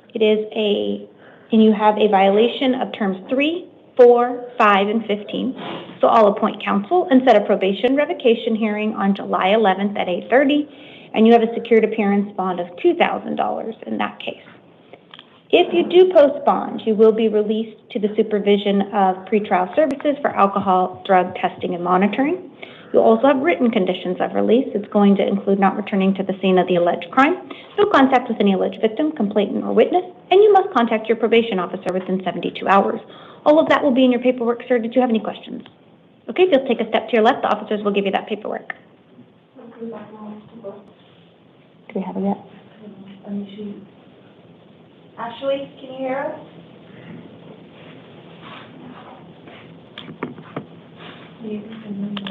Okay. Ms. Velasquez to the podium and Alex Rivas to the chair. Your Honor, I'm back if we want to. Thank you, Ms. Stetson. I'm going to handle this hearing and then I will recall the other case, okay? Good evening. Could I get your name and date of birth? Susana Velasquez, 12787. Thank you, ma'am. It does look like you are here on a new Superior Court case. It does include 1 count of theft means of transportation, a Class 3 felony, and 2 counts of burglary in the 3rd degree, a Class 4 felony. Probable cause has been found, and I'm appointing an attorney to represent you. You will have a status conference July 10th at 8:30 and a preliminary hearing July 14th at 8:30. You have a secured appearance bond of $7,500. If you post bond, you have written conditions of release. It will include not returning to the scene of the alleged crime, no contact with any alleged victim, complainant, or witness. All of this information will be in your paperwork, ma'am. Did you have any questions? Okay, so step to your left. The officer will give you that paperwork. And Ms. Stetson, are you still with us? Yes, Your Honor. I logged in via my phone. Thank you. If I could have Mr. Ramos back to the podium, please.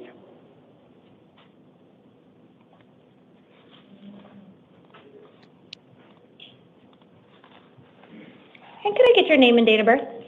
John Ramos, 5/19/1983. Thank you, sir. And Ms. Stetson, can I get your appearance for the record? Yes, Your Honor. Ashley Stetson on behalf of the state. Thank you, Ms. Stetson. We do have 2 cases on the calendar here this evening. The first one is a new Superior Court case. It does include 1 count of criminal damage, 1 count of attempted murder in the 2nd degree, a Class 2 felony, 1 count of aggravated assault with a deadly weapon or dangerous instrument, a Class 3 felony, 1 count of threat or intimidation, a Class 3 felony, 1 count of possession of a weapon by a prohibited person, a Class 4 felony, 1 count of unlawful flight from a law enforcement vehicle, a Class 5 felony, 1 count of endangerment, a Class 6 felony, 1 count of disorderly conduct involving a weapon, a Class 6 felony, and 1 count of unlawful discharge of a firearm in a city limit, a Class 6 felony. Probable cause has been found, and I'm appointing an attorney to represent you. You're going to have a status conference July 10th at 8:30 and a preliminary hearing July 14th at 8:30. Next, we're going to discuss your release conditions. Ms. Stetson, did you want to add anything to the record? Yes, Your Honor. Very briefly, the state is requesting a bond to be set in the amount of $300,000 cash based on the allegations, the seriousness of the allegations, as well as the violence of the allegations. Very quickly, the suspect was riding with approximately 30 other bikers when he began to drive recklessly. The victim and a few other individuals confronted the suspect, which he appeared to not appreciate. As the victim was walking back to his bike, the suspect pulled out a firearm, Your Honor. At some point shortly after that, he shot his gun off 3 times at the victim's motorcycle, hitting it twice, Your Honor. He then pointed the handgun at the victim and fired, Your Honor. As the gun was being discharged, the victim was able to push the suspect's arm away and managed to not be hit by the bullet. However, Your Honor, the suspect did say that he did see the flash of the muzzle in his face when the firearm was discharged. That obviously causes the state a great deal of concern. The state believes that the suspect is a danger to the community. After that, Your Honor, the suspect did flee the scene. He did flee law enforcement. That in itself also causes the state concern that the suspect will not appear at future hearings just based on the charges themselves. In regards to conditions of release, the state is just asking for conditions to be set as the state requested in the state's written recommendation. It does include no contact with the victim, witnesses, investigating law enforcement, no possession of firearm. Your Honor, the state does believe the suspect may be a convicted felon also, which he shouldn't have possession of firearms anyway. No alcohol and or ingestion of any illegal substances, as well as electronic monitoring. Thank you, Your Honor. Thank you, Ms. Stetson. So, sir, there are 15 factors I have to consider when I am setting a bond, and that does include things such as the nature and circumstances of the offense that's been charged, whether or not I believe you pose a danger within the community, and what your criminal history might include. And I have reviewed all of those things, which include the things Ms. Stetson has provided here on the record, along with your criminal history. And based on that information, I am setting a secured appearance bond of $1 million. If you post that bond, you will be released to the supervision of pretrial services, and you will be equipped with electronic monitoring. You will have written conditions of release. Those will include not returning to the scene of the alleged crime, no contact with any alleged victim, complainant, or witness. You may not possess any weapons or alcohol, and you may not have contact with any members or associates of any motorcycle club. All of this information will be in your paperwork. Did you have any questions as it relates to this case? We do have one other case. No. Okay. You have a second case on the calendar, and that is a warrant that was issued for you out of the Country Meadows Justice Court. It does relate to an offense date of August 26, 2023 for 2 counts of DUI. I'm going to appoint counsel in that case, set an arraignment hearing in the Country Meadows Justice Court on July 9th at 8:30. And in that case, you have a secured appearance bond of $1,045. Again, if you post bond, you would need to follow the written conditions of release, which will include not possessing any weapons or alcohol, and you may not drive a motor vehicle without a valid driver's license. So that information will also be included in this paperwork. Did you have any questions on that case? Okay, just up to your left, the officer will give you that paperwork. Thank you, sir. And thank you, Ms. Stetson. Feel free to disconnect unless you intend on appearing for any additional hearings. And Your Honor, real quickly, the state forgot to ask for a statutorily mandated condition on 22 and 23, so I do believe that I need to stick around. Sounds good. Thank you, ma'am. Can I have Alex Rivas to the podium and Anthony Cordasco to the chair?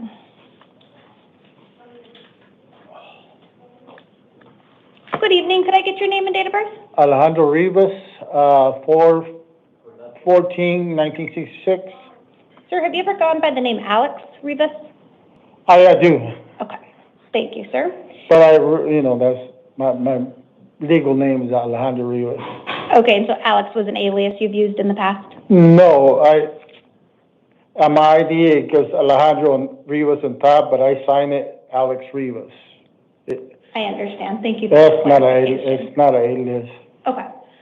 It looks like you're here on a child support arrest warrant that was issued for you. It looks like this is an arrest warrant with a purge amount of $2,500. Now, child support arrest warrants are a little bit different than what you've been hearing leading up to your case. Yeah. And because it is a child support arrest warrant, it is a cash purge, meaning any amount that you do pay towards this, you will not get back. It will apply to any child support balance that you may have on that case. Yeah. It's also a case that is civil in nature, meaning you're not entitled to court-appointed counsel, but you can hire an attorney at your own expense. Your next hearing will be on July 8th at 10 a.m. at 201 West Jefferson. And in order to be released from custody, you would have to pay the full purge of $2,500. Did you have any questions? No. All right, if you'll step to your left, sir, they'll give you that paperwork. Thank you. Anthony to the podium. David Caton to the chair. Good evening. Could I get your name and date of birth? Anthony Michael Cordasco, 9/29/90. Thank you, sir. It does look like you are here on a probation violation warrant with allegations that you violated terms 3, 4, and 5. I'll appoint an attorney and set a probation revocation hearing on July 11th at 8:30. You have a secured appearance bond of $1,000. If you post that bond, you have written conditions of release. It will include not possessing any weapons or alcohol and contacting your probation officer within 72 hours of release. All of that will be in your paperwork. Did you have any questions? No, ma'am. Okay, just step to your left. They'll give you that paperwork. Thank you, sir. Thank you, Your Honor. David to the podium and Alexander to the chair.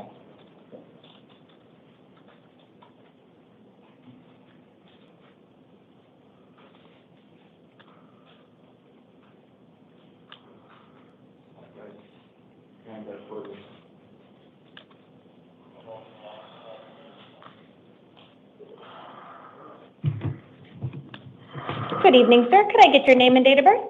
David Caton, 7/18/61. Thank you, sir. It does look like you have 2 cases on the calendar. The first one is a new case. It does include 1 count of narcotic drug possession, a Class 4 felony.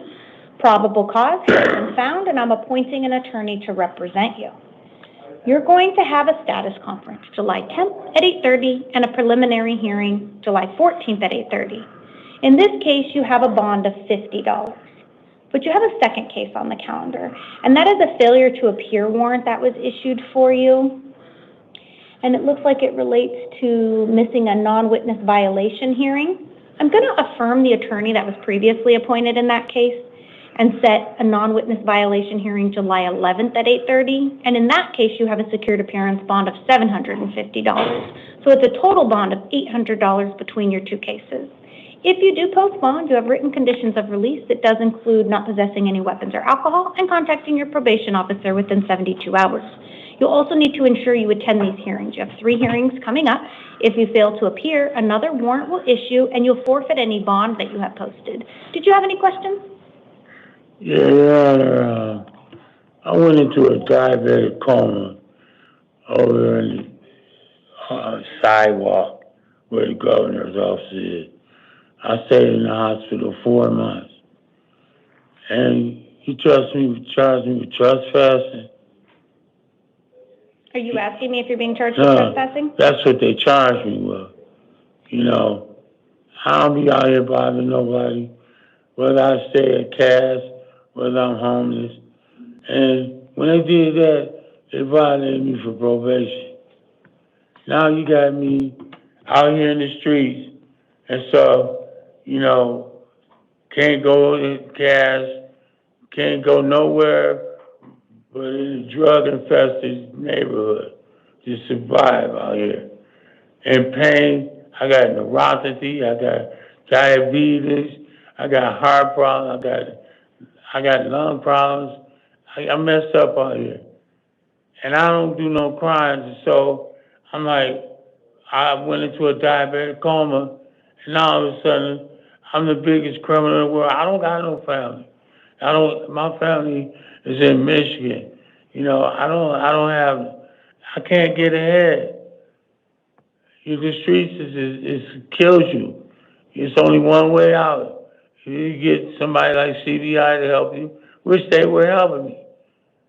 Now all of a sudden, you know, I've got a girl with me. She put something in my pocket, my back pocket. I don't even know it's there. There's some pills. You understand? I understand. I can't win. I'm asking you this, telling you this. I'll be here. But I got a lot of things going as community bridges where they're helping me. And so, could I please get a personal bond? I will be there. I was going to community bridges that morning that I got arrested. Okay? Because I couldn't take it no more being homeless. So I am looking at your case file. It does look like the original petition to revoke probation was for a lot more than just the one thing you mentioned. It does include 3 different counts. It looks like there's been multiple failures to appear, and at one point... I've been in the hospital. Hold on, sir, give me an opportunity to speak. At one point, your attorney did file a motion to quash the hearing. The court did reset the hearing to give you an opportunity to appear, and at that time, you still failed to appear. And at this point, we do need to get you to that hearing because we've tried to set this multiple times. And so based on that, I am going to affirm the bond here today. It is a secured appearance bond of $800 between both cases. If you'll please step to your left, sir, the officers will give you that paperwork. Okay, can I just say one more thing? Sure. You know, I have a mental problem. Where I have blackouts. All right, it's just like going into a coma. I thought that July 2nd was June 2nd. I didn't know we were in July. I understand, sir. Yeah, I just wanted to let you know some of us got problems. I appreciate that. Yeah. I wish you the best of luck. Yeah, well, I don't know how you're going to get $800. Alexander to the podium and Joshua Iverson to the chair.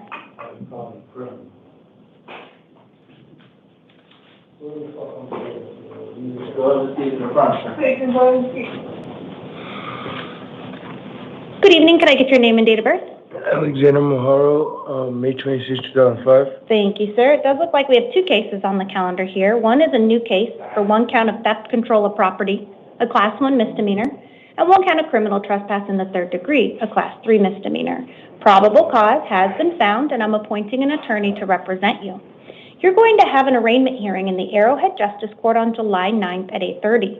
In this case, you have a secured appearance bond of $300. You also have a warrant from the Arrowhead Justice Court, and that relates to an offense date of December 10th, 2024, for 1 count of criminal trespass, and then failing to appear at a hearing on December 24th, 2024. I'll appoint counsel, and you'll have an arraignment hearing on July 9th at 8:30, again at the Arrowhead Justice Court. So it's the same hearing date, time, and location for both of your cases. You have a secured appearance bond of $90 in this case. That's a total bond of $390. If you post bond, you have written conditions of release. It is going to include not returning to the scene of the alleged crime, no contact with any alleged victim, complainant, or witness. You may not possess weapons or alcohol, and you must contact your probation officer within 72 hours of release. All of that will be in your paperwork, sir. Did you have any questions? No. Okay, so step to your left. The officers will give you that paperwork. Joshua to the podium, and Jimmy Laurentine to the chair.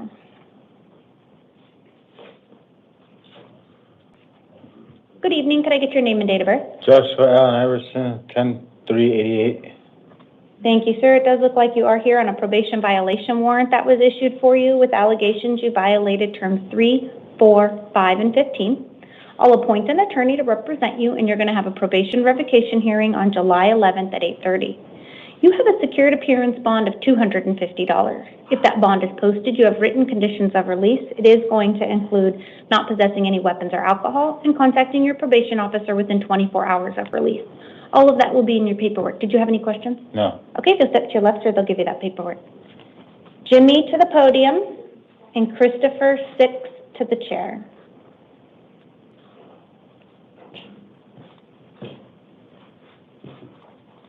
Good evening. Could I get your name and date of birth? Jimmy Laurentine? And your date of birth? Oh, June 2nd, 1998. Thank you, sir. It does look like you are here on a probation violation warrant with allegations you violated terms 3, 5, and 15. I'm going to appoint an attorney to represent you and set a probation revocation hearing July 11th at 8:30. You have a secured appearance bond of $100. If you post bond, you have written conditions of release. It is going to include not possessing any weapons or alcohol and contacting your probation officer within 72 hours of release. Did you have any questions? No. Okay, so step to your left. The officer will give you that paperwork. All right.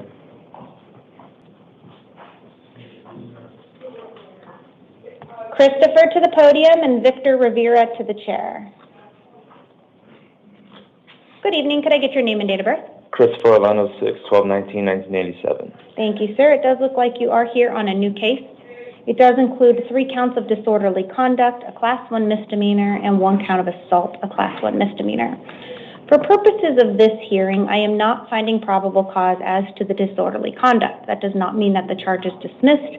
They may move forward with those charges. I am finding probable cause as to the 1 count of assault.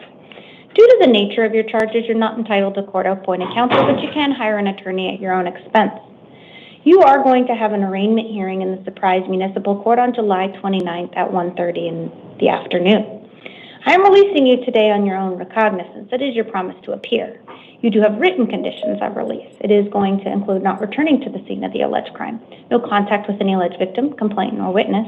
If you reside with any of the alleged victims, you will have to find an alternative residence. You may contact law enforcement for 1 civil standby to collect any personal belongings. All of that will be in your paperwork. Did you have any questions? No, ma'am. Okay, so step to your left. The officer will give you that paperwork. Thank you, sir. Victor Rivera to the podium. Edward Gooding to the chair.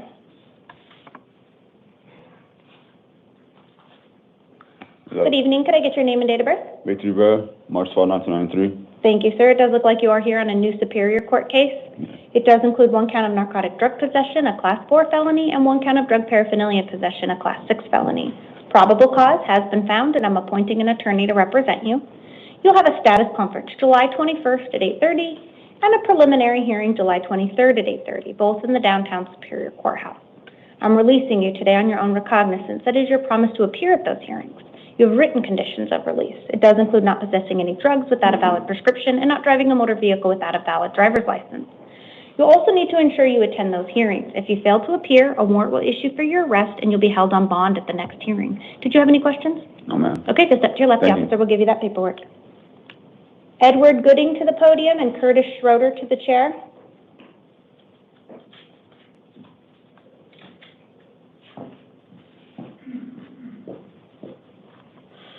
Good evening. Could I get your name and date of birth?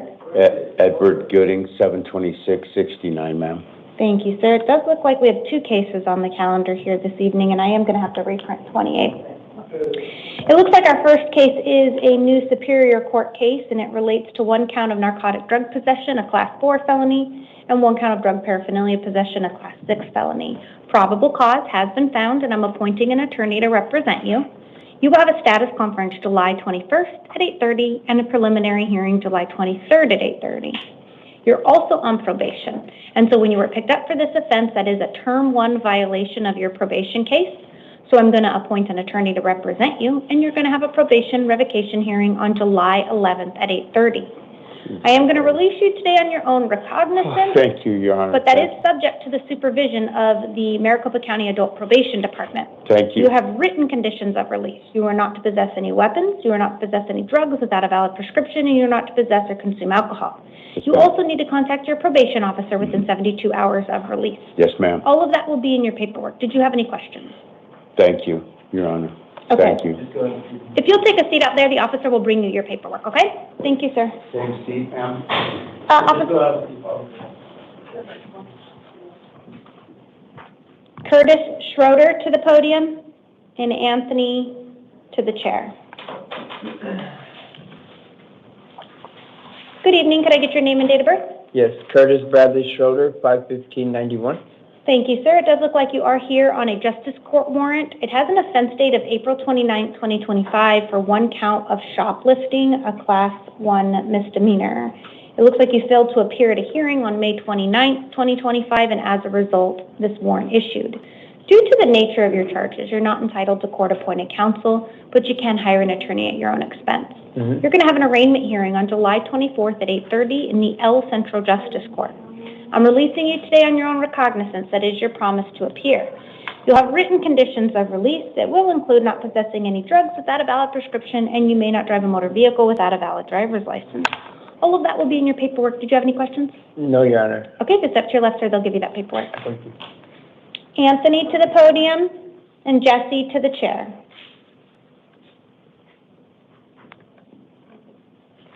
Good evening. Could I get your name and date of birth?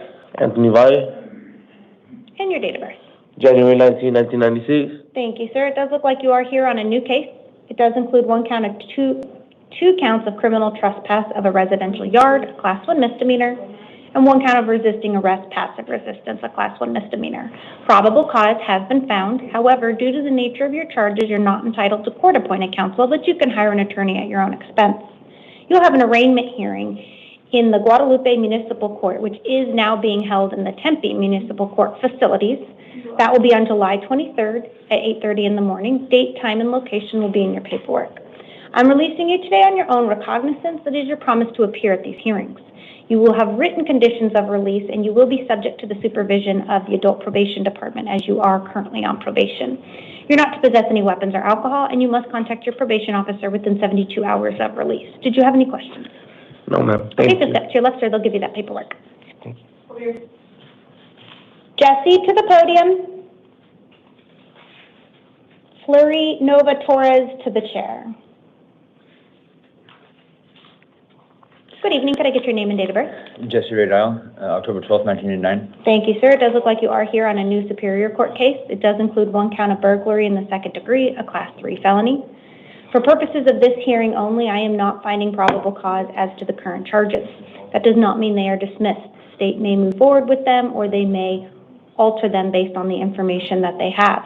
So I am still going to appoint an attorney to represent you and give you some hearings. If you fail to appear at these hearings, a warrant will issue for your arrest, and you will be held on bond at the next time. So you do need to ensure you're going, despite the fact that I'm not finding probable cause. You'll have a status conference July 21st at 8:30 and a preliminary hearing July 23rd at 8:30, both in the downtown Superior Courthouse on 175 West Madison Street. All of that will be in your paperwork. Did you have any questions? Were you releasing me on So I'm not finding probable cause, so you're being released because I don't believe we have Okay. probable cause at this time, okay? Okay, all right, All right, thank you. if you'll step to your left, the officer will give you that paperwork. Thank you. Thank you, sir. Have a good evening. Mr. Torres to the podium. And Mr. McKinnon to the chair. Do you need an interpreter, sir?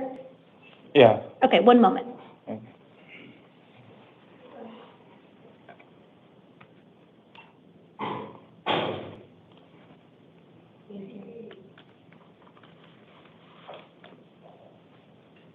Good morning, my name is Maureen, interpreter ID 39943. I'll be your Spanish interpreter.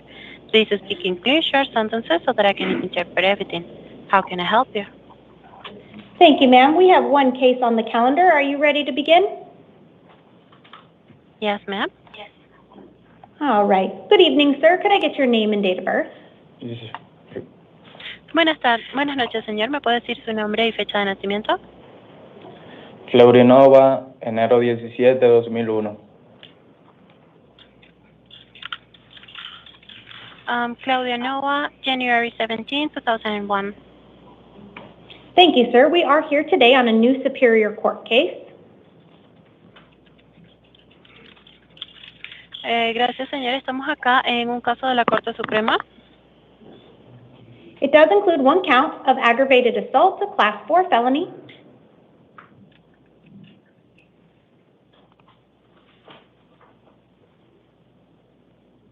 Please rate the quality of service for this call by pressing 5 for very good, 4 for good, 3 for okay, 2 for poor, and 1 for very poor.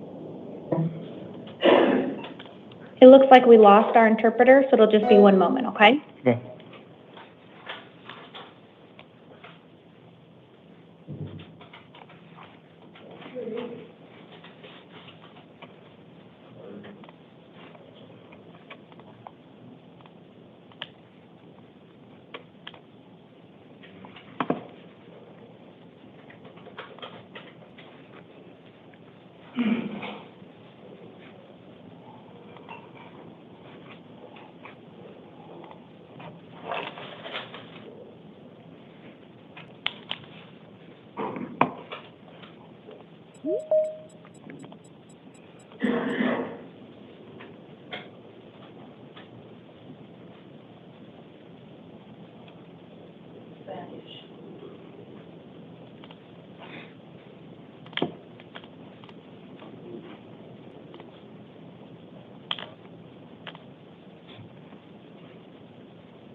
Okay, thank you.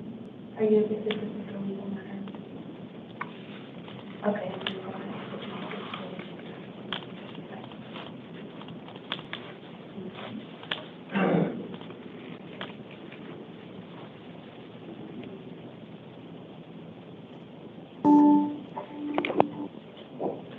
Good evening. Do I have a Spanish interpreter on the line? Yes. We were in the middle of the hearing when we lost the last interpreter. Are you able to take over where we left off? Yes. Thank you. So I do have Mr. Torres in front of me, and I was just about to let him know what he is here for. So I will go ahead and begin to do that. Mr. Torres, you are here on one count of aggravated assault, a Class 4 felony. Señor Torres, está usted aquí por una felonía de asalto agravado. Es una felonía de cuarto nivel. And one count of criminal damage, a Class 5 felony. Y le están siendo acusado de daño criminal, que es una felonía de 5 niveles. Probable cause has been found, and I am appointing an attorney to represent you. Se ha encontrado causa justificada, por lo tanto le estoy asignando a un abogado.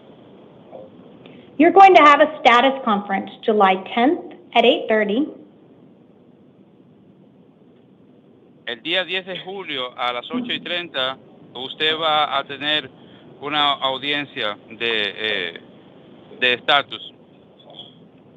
And a preliminary hearing July 14th at 8:30.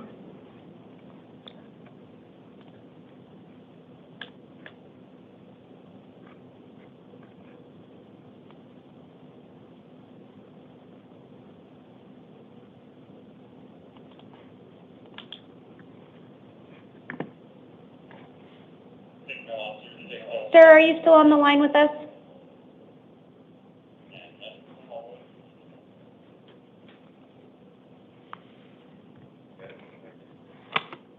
Sir, can you hear me?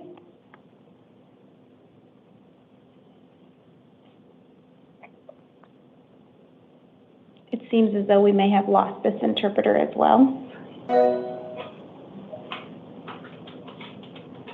I apologize for the inconvenience. We're going to try to get another one on the line.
Thank you.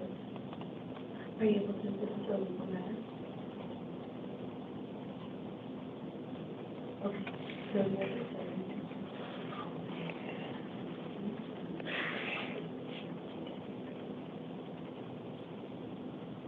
oh.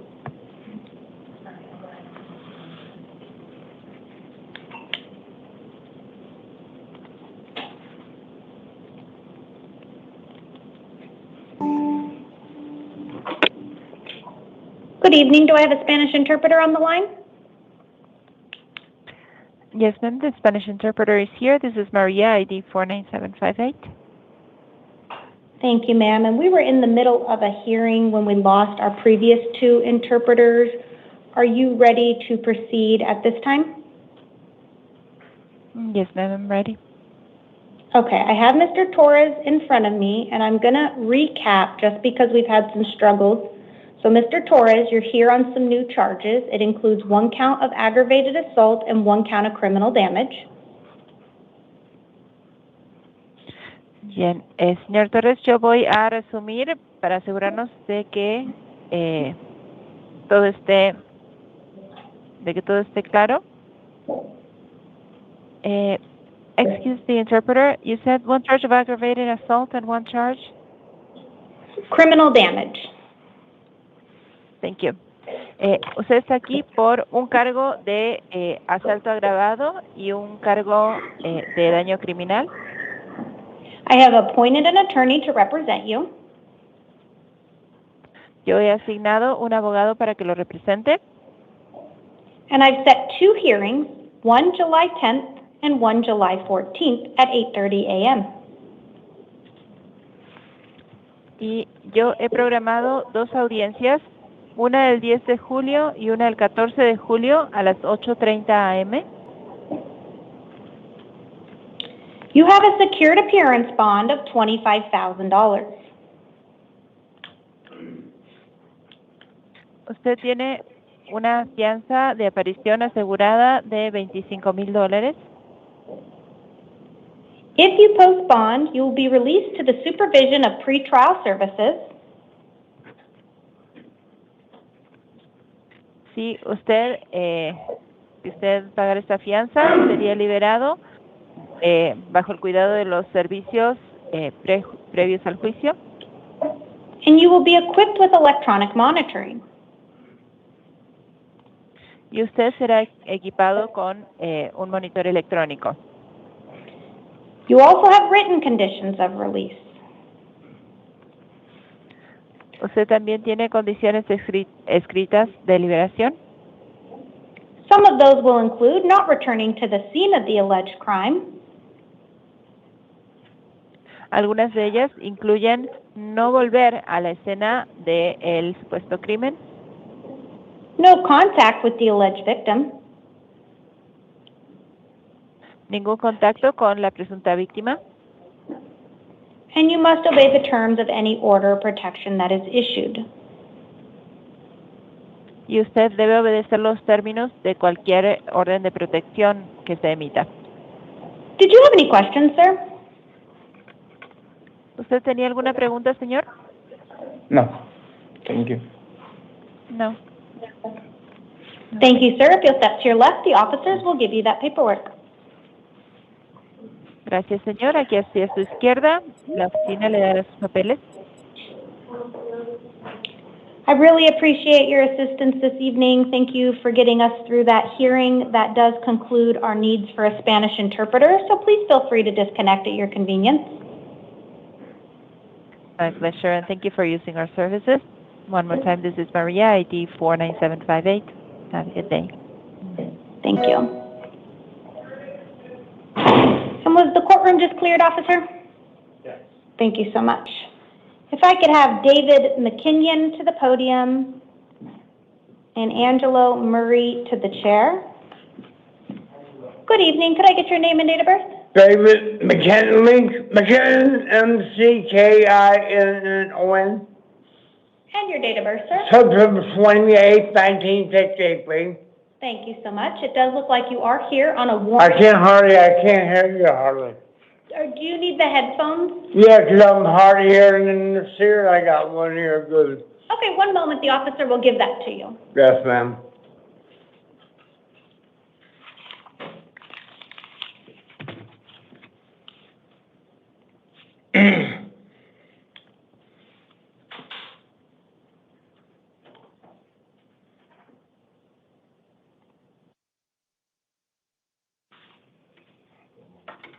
Where the fuck is it? Oh, hello? Is that better? That's good. Yes, ma'am. We're here today on a warrant from the El Centro Justice Court. It relates to an offense date of May 25th, 2021 for one count of indecent exposure. A warrant issued in July of 2024 because you failed to pay some fines or comply with some court orders from the El Centro Justice Court. Where's that at? I don't even know where that's at. The address is located on 620 West Jackson Street in Phoenix, Arizona. I know where that's at. I'm a homeless guy. I don't even know. I live at 71st Avenue, P&C. Homeless. I've been homeless for 4.5 years. The paperwork today is going to give you their phone number and their address, so if you need to call them, you can contact them and get some more information. Okay, yes, ma'am, I don't even have a phone. Due to the nature of your charge, you're not entitled to court-appointed counsel. Okay. But you will have a hearing on July 24th at 8:30. Okay, where's that at? I don't even drive. That's going to be on 620 West Jackson Street. Where's that at? It's in Phoenix, downtown Phoenix. Okay, take a bus down there. I don't even know how to get through it. I don't even know how to use the bus schedule. I've never been to school. I've never been nowhere. I've never been to school ever. Do you think you could get yourself there, or do you believe you need to stay in custody so they can transport you there? I can get there by bus, but I need to have a ride home. I don't even know where I'm at. Your Honor, he's got a Phoenix, which has $150 bonds. Okay, so he has. Anyways. Okay. Thank you for that, officer. Cause I don't even have I don't have nothing. Okay. I'm homeless. I've been homeless since July 1st, was the 1st of last year. It looks like you have another hearing with the city of Phoenix. So what I'm going to do Yes, ma'am. is I'm going to appoint an attorney to represent you. Yes, ma'am. You're going to have an arraignment hearing July 9th at 8:30. Yes, ma'am. And then you're going to have a bond of $50. Yes, ma'am. If you don't post that bond, then you'll stay in custody and they'll make sure you're taken to that hearing. Okay, I don't have no cash to us. Okay, so then if you don't post the bond, then you'll remain here and they'll make sure you're available for that hearing and your City of Phoenix hearing. Yes, ma'am. Okay, any questions? It's the only thing I got a question for is I didn't ride home. Okay, so you can figure that out once you have your other hearing with the City of Phoenix, okay? Okay, so I just stay here? You'll stay here and Okay. you'll have a hearing probably, do they do court on Sundays? The City of Phoenix, or will you wait till Monday? Okay, so your hearing with the City of Phoenix will be on Monday. Okay. Okay? All right, thank you. All right, if you'll hand those headphones to the officer and take a seat out there, they'll bring you that paperwork, sir. Yes, ma'am. Thank you, ma'am. It's fine. No, that's them. It goes reading, yeah. I think that's when she called, she couldn't get that. So, I don't know if she did. Ms. Stetson?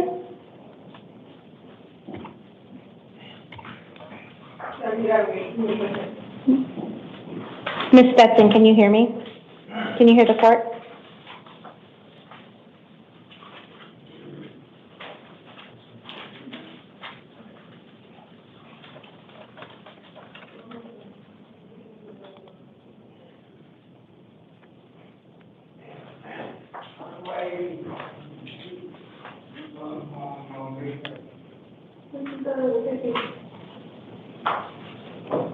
We're just waiting for the county attorney to call in before calling the next case.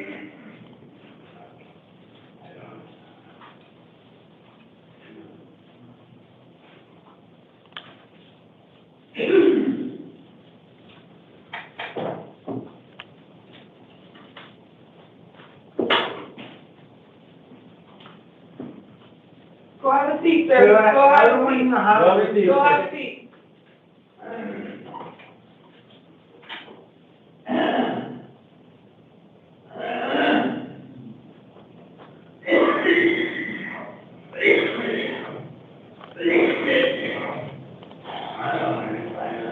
Have you heard from her again? No, she hasn't.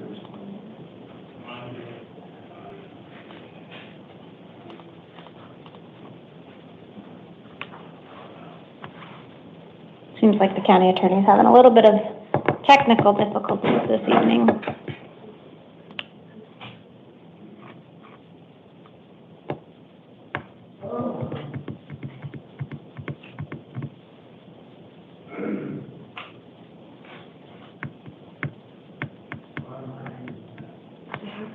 Oh, she's calling again. Ms. Stetson, can you hear the court? Do you want me to try to give her a call? I have her phone number. Yeah. 480-390-29.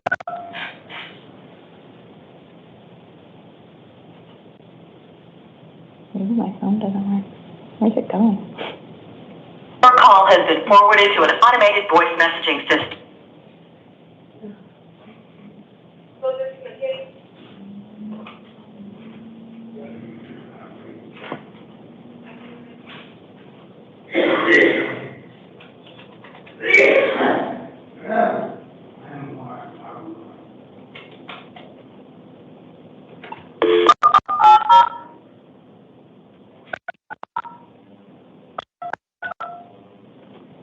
Your call has been forwarded. Okay, it's probably the phone that's not that. Should we just put her on speaker on this, so you can pick her up? Do you have a microphone that will maybe transfer her to me and see if that works? Hi,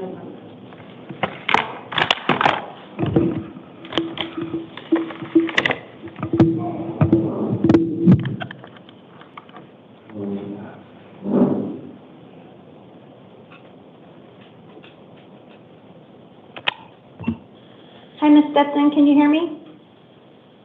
I can, Your Honor. I apologize for all this technical difficulty that's going on right now.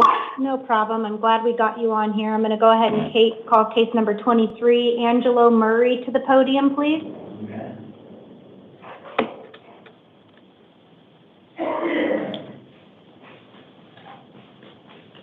Good evening, sir. Could I get your name and date of birth?